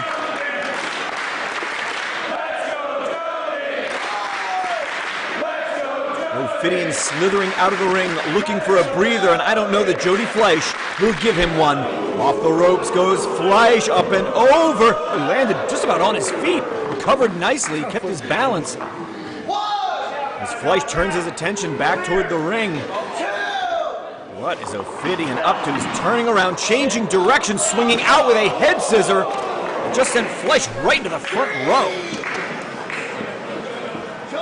Both these guys putting it all out there. High-risk moves like that. And they do not connect, especially given there are no mats out on the floor. You can see that. There's no padding out there. He came swinging out with a head scissor, Frankensteiner-type move. And the arc of your back isn't exactly right. You would drive your skull right into the floor like a pendulum swinging down. And Fleisch was more than ready for that one. Watch him creeping into perfect position so he can spring up to the apron, to the top. Springboard moonsault from Jody Fleisch.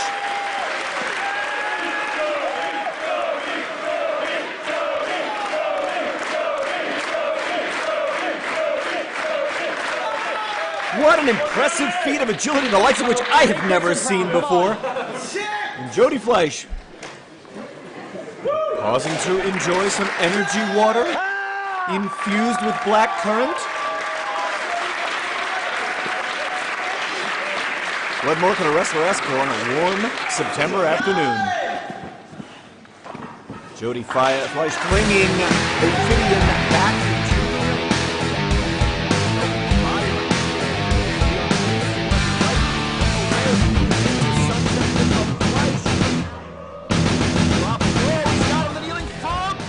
Is Chikara's Mike Quackenbush with information on how you can watch King of Trios 2019 live for the first time ever, because Chikara and IWTV are teaming up to stream King of Trios live from Reading, PA, October 4th, 5th, and 6th. And don't worry, Chikaratopia subscribers, you're going to be able to watch along live too. If you're signing up for IWTV for the first time ever, you want to use promo code KOT2019. And you're going to get 20 days free in addition to watching the biggest tournament in all pro wrestling. To hold a pin for the count of 3, in my opinion, but they're just going to have to give it up. The only thing you're going to do is exhaust yourself.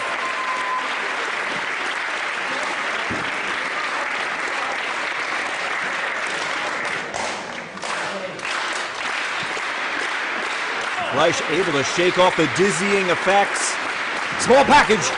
No, no, no. That one shoulder was not exposed. Good officiating here by the referee. Keeping his eye on the shoulder blades as best he can, but this one keeps changing shape down on the mat. Yeah, it's not really a small package so much as it's a cradle. This one's just tumbling all over the place. Tangled up now in the ropes. Yet another stalemate. last two pinning combinations. I don't know that either wrestler has gotten the better of it. I do think the advantage is still in Fleisch's corner. Just take a look at the body language here of Fleisch. Until a moment ago, right, he had poise. He was up with a confident look on his face, whereas Ophidian was really struggling to regain his vertical base. But a real moment of equalization has just arrived because that double clothesline took both competitors down very hard. Neither of them landed flush. Each came down hard, favoring one shoulder blade over the other. And that's a very dangerous predicament. You come down, you can dislodge, dislocate your shoulder. You can jam up or otherwise injure your rotator cuff. And I know this is an injury that's plagued me throughout several phases of my wrestling career. You can pinch a nerve coming right off of your neck by landing on your shoulders improperly. And we train meticulously as pro wrestlers to land correctly to try and minimize the chance of those injuries. But when you're out there in the heat of battle like these two, giving it everything you've got, swinging for the fences, injuries can happen. Corkscrew and Zagiri, well, almost as well done as the man I think of as Ophidian would throw. Fleisch able to shake off those effects. Flurry of forearms. Interception. Knee to the midsection. He's hooked up one more time. Ophidian's trying to balance him right on the back of his neck. Can he do it? He's muscled him up. What's he going to do with Fleisch? He unwinds him into the Blue Thunder Bomb. If he had been able to cover that left shoulder a little bit more, if he would have been able to get a double leg Nelson on, he might have been able to hold Fleisch down.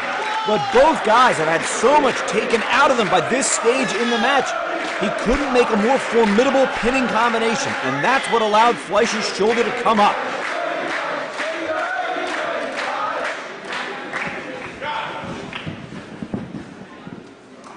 Take him out of the corner, let's go. Off the rope. See Fleisch drawing in a couple deep breaths, keeping his eye on Ophidian. But will he be able to summon the strength to get clear of whatever it is Ophidian is planning? He slingshots himself forward into a 450 splash, but he did not get all of it. I don't think he got enough of it. Fatigue really evident in the body language of both competitors here as Fleisch tried to roll clear of that 450 variation by Ophidian. He was barely able to get clear. That leg lariat did not connect.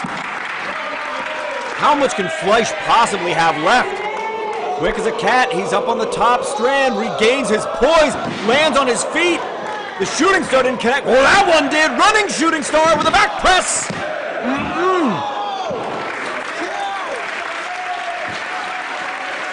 Take a look at Jody Fleisch right now. He does not have a whole lot of gas left in the tank, but it tells you something about the level of athlete he is, that he's still able to complete moves like a shooting star press, even when his body betrays he is running on fumes. Put that kick right in the face of Ophidian. Took a moment to gather another deep breath and turn right around to intercept him. You could feel the undulation in the boards through the ring as he crossed the hypotenuse and knew Ophidian was right behind him. That's a veteran move if ever there was one. It took just a little too long. Ophidian went right through and tripped him out at the right leg and is creating just enough distance here to strike one more time off the back. That's a dodgy move given how sweaty these guys are. Can he make it stick? Takes him over. Schoolboy roll-up, shoulders down. Only good for two.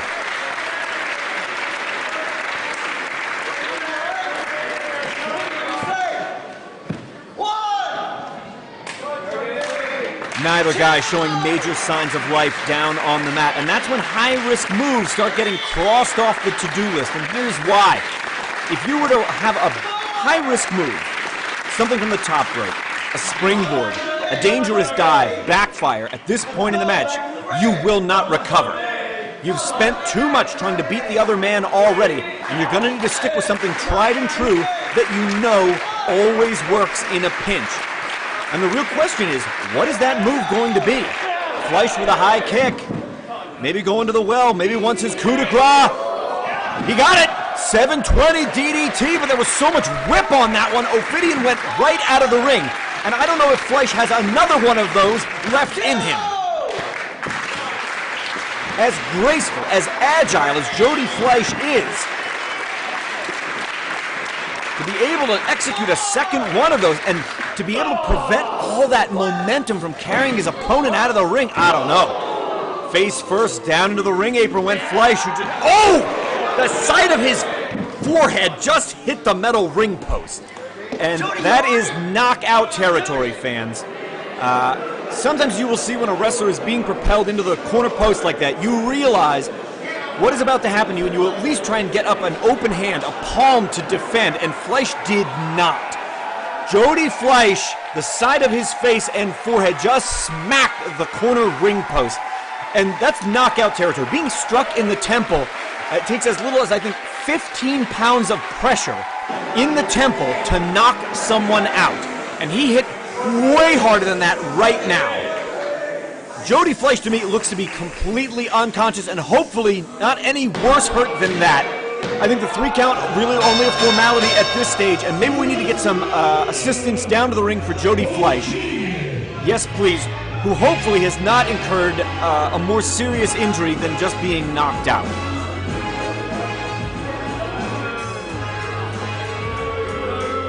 An Ophidian winner of the Rey de Voladores here 2017 at the Starworks, but I think of greater concern to all of us in this moment is the overall well-being of Jody Fleisch, who really gave it his all this weekend. And luckily for us, we do have a ringside physician in attendance with us.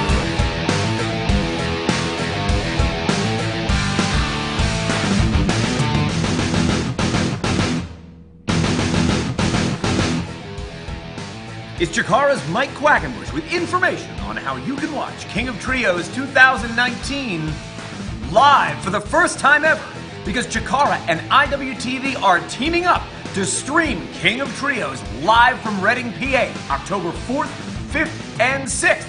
And don't worry, Chikaratopia subscribers, you're going to be able to watch along live too. You're signing up for IWTV for the first time ever. You want to use promo code KOT2019, and you're going to get 20 days free in addition to watching the biggest tournament in all of pro wrestling.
This is the one we've all been waiting for.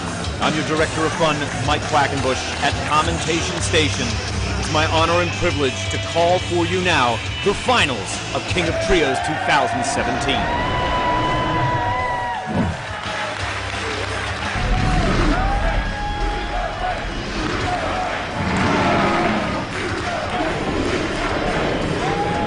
A resounding chant of Cruiserweight for Pete Dunne, the current and reigning WWE UK champion, and of course his partners, British Strong Style. There he is, the mastermind Trent Seven, and his protege, Tyler Bate. They earned a bye into the finals thanks to the injury rendered to Frightmare by Fire Ant. So while their opponents in this tournament final have already wrestled once today, House Strong Style enter the tournament final fresh as daisies.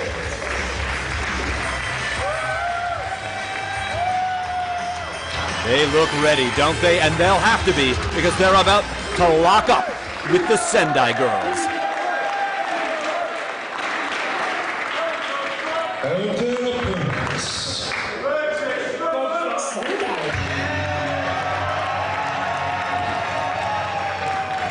they win over legions of fans wherever they appear.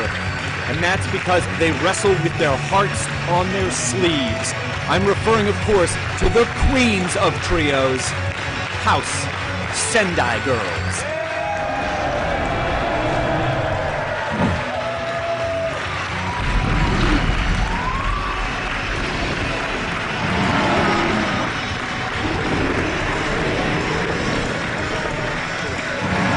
What a tall task before those three warriors right now. In the ring with arguably the two biggest breakout stars of 2017 in Dunn and Bate. And they've had a hard road to the finals. The Sendai Girls had to get past House Cyberhawks, House 7Cs, and earlier today, Casa Dorada to earn their way into this tournament final. And they have the chance to make history this afternoon in Wolverhampton.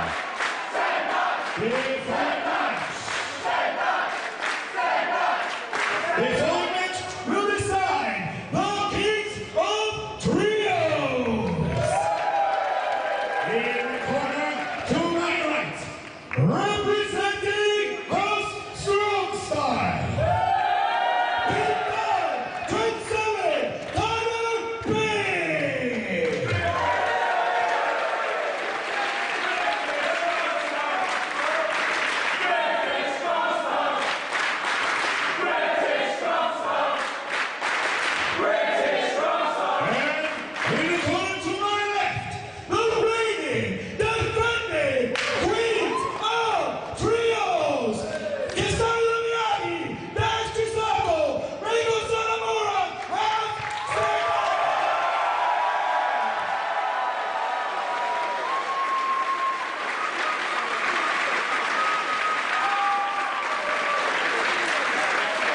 This is the one we've waited all weekend for. This is for all the marbles. It's the finals of the biggest tournament in all of pro wrestling. We started on night one with 48 professional wrestlers, and now just 6 remain. 3 will emerge victorious. 3 will go home in defeat. Which 3 are leaving with those medallions around their necks?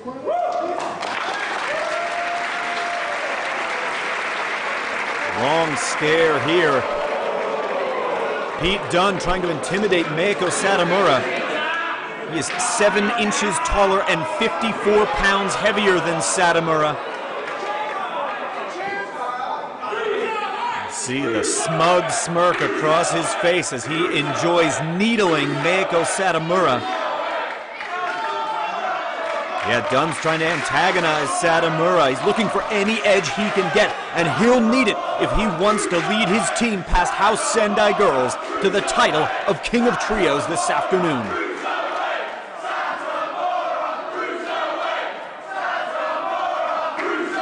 Oh, what a big tough guy Pete Dunne is. Throwing his towel across the ring. Are you kidding me? And Satomura returns fire, but take a look at the expression on Dunn's face. He's already getting Satomura to play his game. Take a look at Tyler Bate there. Man, he's in the best shape of his young career, isn't he? Satomura, the trainer, the den mother of the Sendai Girls, says, "I'll start this one." And Gen 1 original Bryce Remsburg overseeing it all as the bell sounds. This is it. It's the finals of King of Trios. And Pete Dunne had the presence of mind to evade that kick.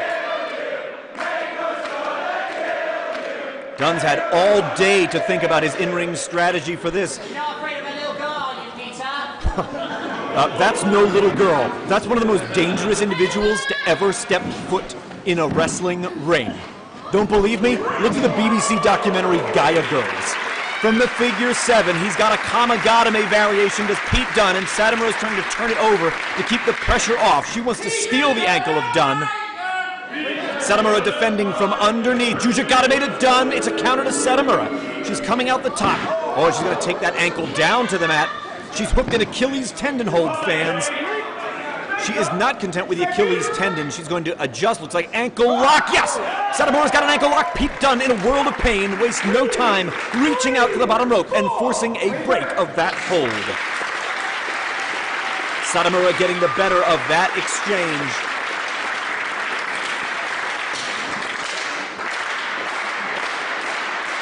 Another long stare between these two very intense competitors, and Pete Dunne taking control of the left hand. He's looking for the Brakes Special, the patented hold of Jim Brakes, great British lightweight from years past.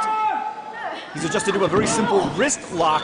Satomura was able to take the pressure off and counters into one of her own. Dunne steps inside and goes over the arm to an arm bar for a Wakidagatame takedown. He hammerlocks one arm so that he can pick up the other. And wiping his feet on Meiko's face, he's taking those digits. Oh! Pete Dunne's gonna play a little dirty. Well, you might just make Meiko Satomura mad, Pete.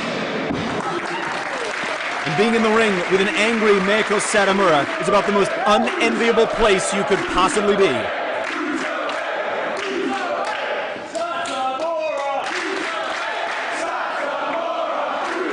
Satomura tentative to lock up. No, she baited Dunne right in and put a kick behind his left thigh. Side headlock into the head scissors. Satomura is not going to sit in that hold, not even for a second.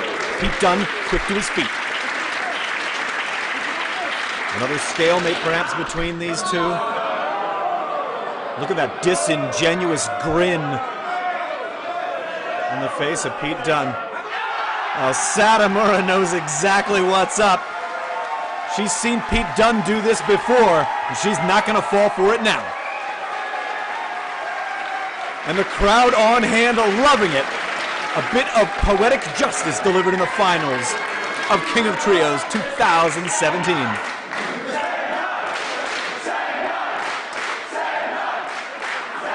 Trent Seven and Cassandra Miyagi perhaps joining a mutual admiration society. Both of them beautifully coiffed today, if I do say so myself. 2, 3, take her to 4. Seven's gonna try and take her head off. She goes right underneath that knife edge chop off the rope. Drop kick finds nobody home. And another stalemate between House Sendai and House Strong Style.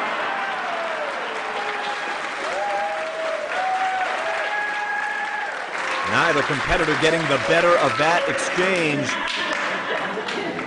Seven tagging in the man he trained, Tyler Bate, the inaugural WWE UK champion. About to lock up with 10-year veteran Dash Chisako. She is so tenacious, isn't she?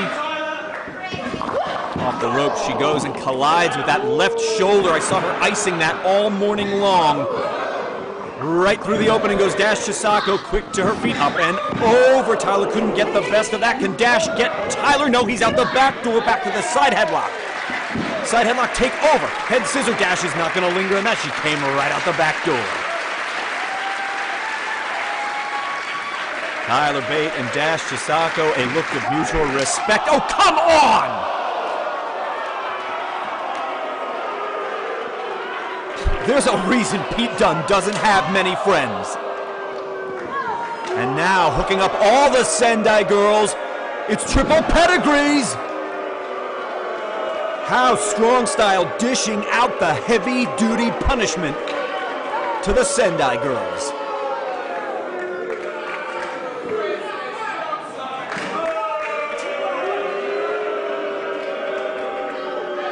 There are a few fans trying to chant for House Strong Style, and a gigantic chorus of boos drowned them out.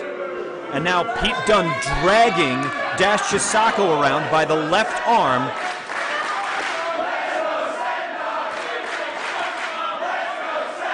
Maybe looking for La Tapatia, the Rito Romero special. Pete Dunne right now is content just to pull on the hair, and now the facial features of Dash Chisako.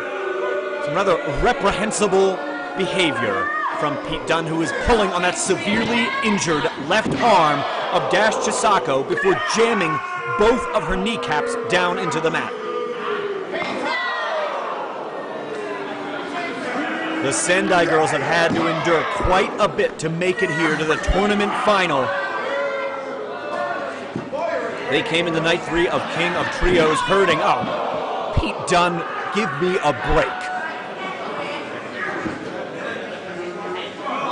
Dunne firmly in control of Dash Chisako. Oh, closed fist, an illegal strike followed by a kick. And I guess Pete Dunne needs a little bit of a breather now. Here comes Tyler Bate.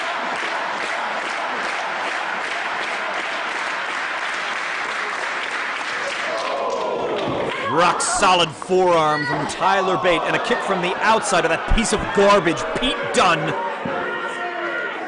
Scooped up quite easily by the powerful Tyler Bate. Drives himself down with a vertical splash onto the midsection, but Dash Chisako's not out of it yet.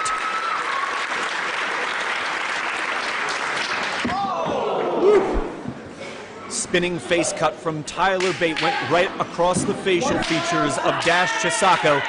And now, here comes the mastermind of the team, Trent Seven. He's the one that comes up with the strategy, and he's the one that calls the shots in there.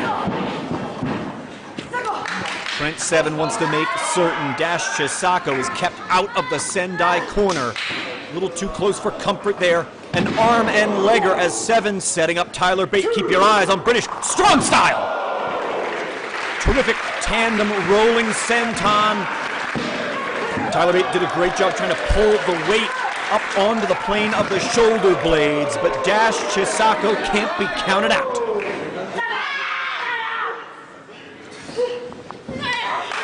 Proving how resilient she can be, Dash Chisako is still in this one. Most wrestlers would have given it up by now. Think about what they've gone through, the matches they've had, even just earlier today, to get here, to get to the finals of King of Trios 2017, where they're up against a fresh House Strong Style.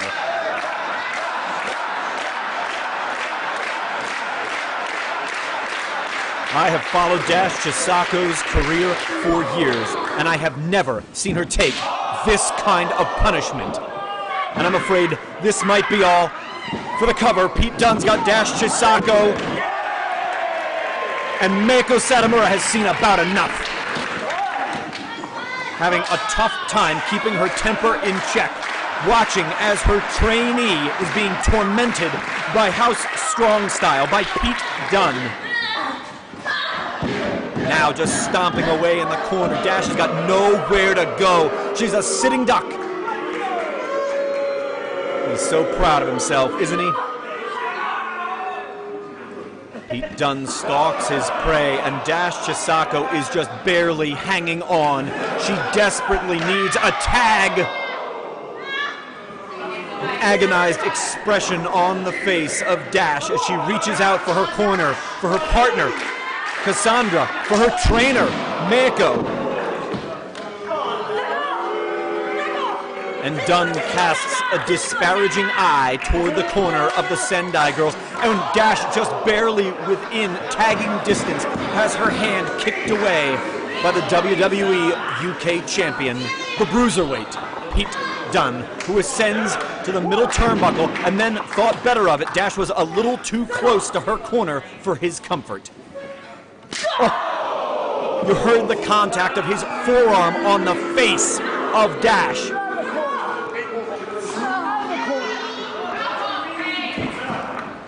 How much fight can possibly be left in her tank? Body slam with authority. Dunne's up on the turnbuckle. Satomura can't control herself any longer, interfering from the outside, but creating a window opportunity for Dash to execute a super Frankensteiner. Dash needs to get out, and she tags! She tags Cassandra Miyagi. Here comes Trent Seven. He absorbs that dropkick. Miyagi once again, another missile dropkick. Seven takes a third one, still on his feet. Miyagi with a fourth, and Seven has no choice but to retreat to the safety of the corner. Here comes Tyler Bate. Sidestep. He drop kicks his own trainer. Well, Tyler's got things well in hand now. No, he does not. Cassandra Miyagi with a suplex out of nowhere.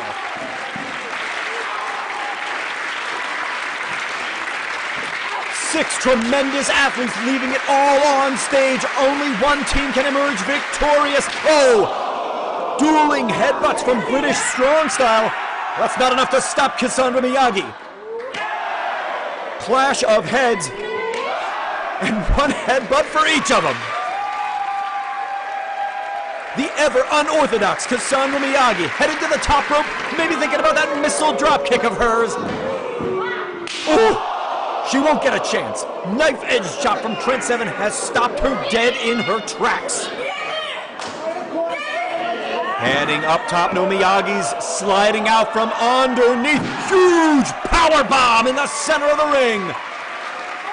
And Pete Dunne now just biting away at the fingers of Miyagi. Throws a forearm that levels Satomura. There's one from Miyagi.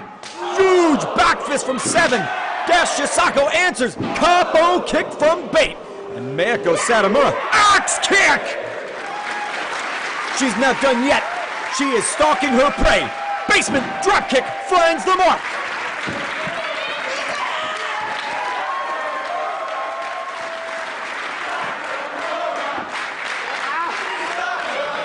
A resounding chant of appreciation for Meiko Satomura. Here comes Cassandra Miyagi, flinging herself with reckless abandon. She's gonna have to take chances like that to turn the tide for the Sendai girls. And Satomura signaling. I don't know what she is signaling for, but the Sendai girls are going to have to pull out all the stops if they want to be successful here today in Wolverhampton. If they want to do what no other trio has ever done by repeating as King of Trios winners. Can the Queens of Trios do it? What is Dash Chisako doing? From atop the castle!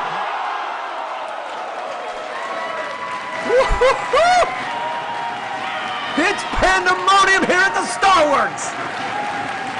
From the top of the castle, Dash Chisako putting it all on the line! That's what it's all about! This place has gone bananas and you can't blame them! All the way to the top rope, Dash Chisako trying desperately to get her balance so she can execute a double foot stomp! And Pete Dunne is barely able to stand for a missile dropkick from the heavens. And Meiko Satomura is hooking him up. Death Valley Driver! She's got him covered! Hook on the far leg! Woo! That one was 2 3/4. Trent and Tyler, a little bit of the old bop and bang. Woo! Miyagi was ready for that one.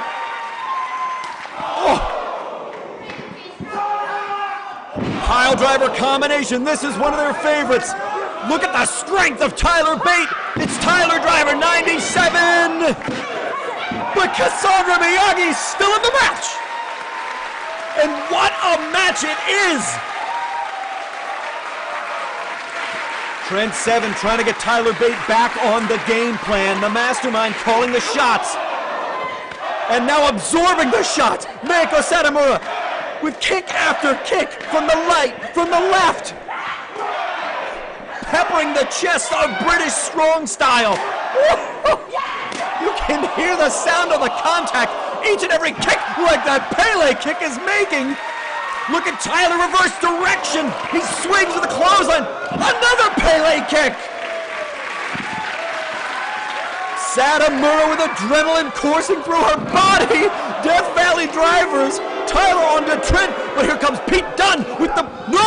She countered the bitter end right into a DDT. She's got him. 1, 2. No! Only 2.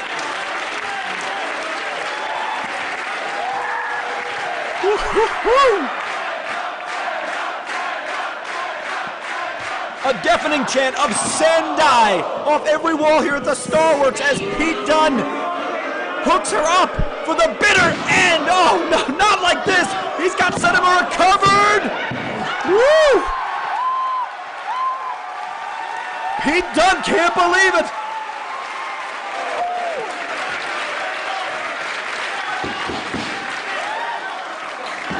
How much more can Meiko Satomura have left after the weekend she has had? And this may very well be it, fans. Tombstone pile driver. And he's got... What?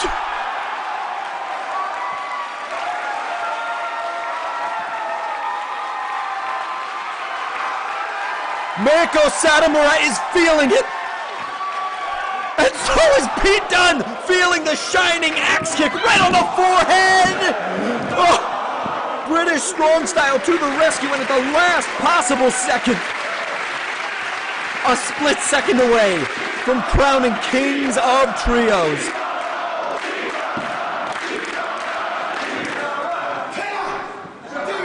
Trent calling out instructions to his trainee and partner. What are they thinking? Out on the apron of the ring. They've got him hooked up. No.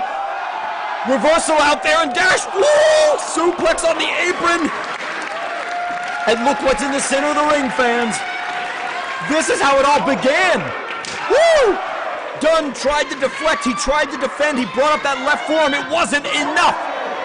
European uppercut to Meiko Satomura, who takes flight. Forearm right on the money. It started with Dunne versus Satomura. Is this how it will all end? Oh no, he's got her hooked one more time. The bitter end connects. He's got her hooked for the cover. Pete Dunne, shoulders are down, count of 3.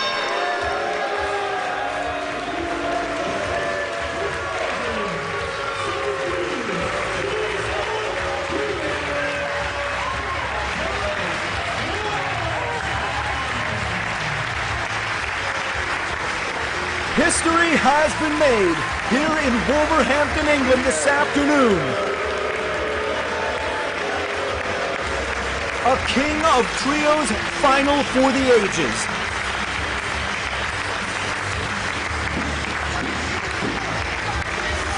They came so very close.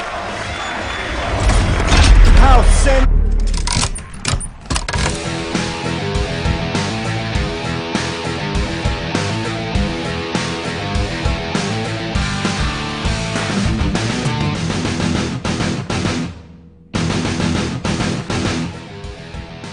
It's Chikara's Mike Quackenbush with information on how you can watch King of Trios 2019 live for the first time ever, because Chikara and IWTV are teaming up to stream King of Trios live from Reading, PA, October 4th, 5th, and 6th. And don't worry, Chikaratopia subscribers, you're going to be able to watch along live too. You're signing up for IWTV for the first time ever. You want to use promo code KOT2019. And you're going to get 20 days free in addition to watching the biggest tournament in all of pro wrestling.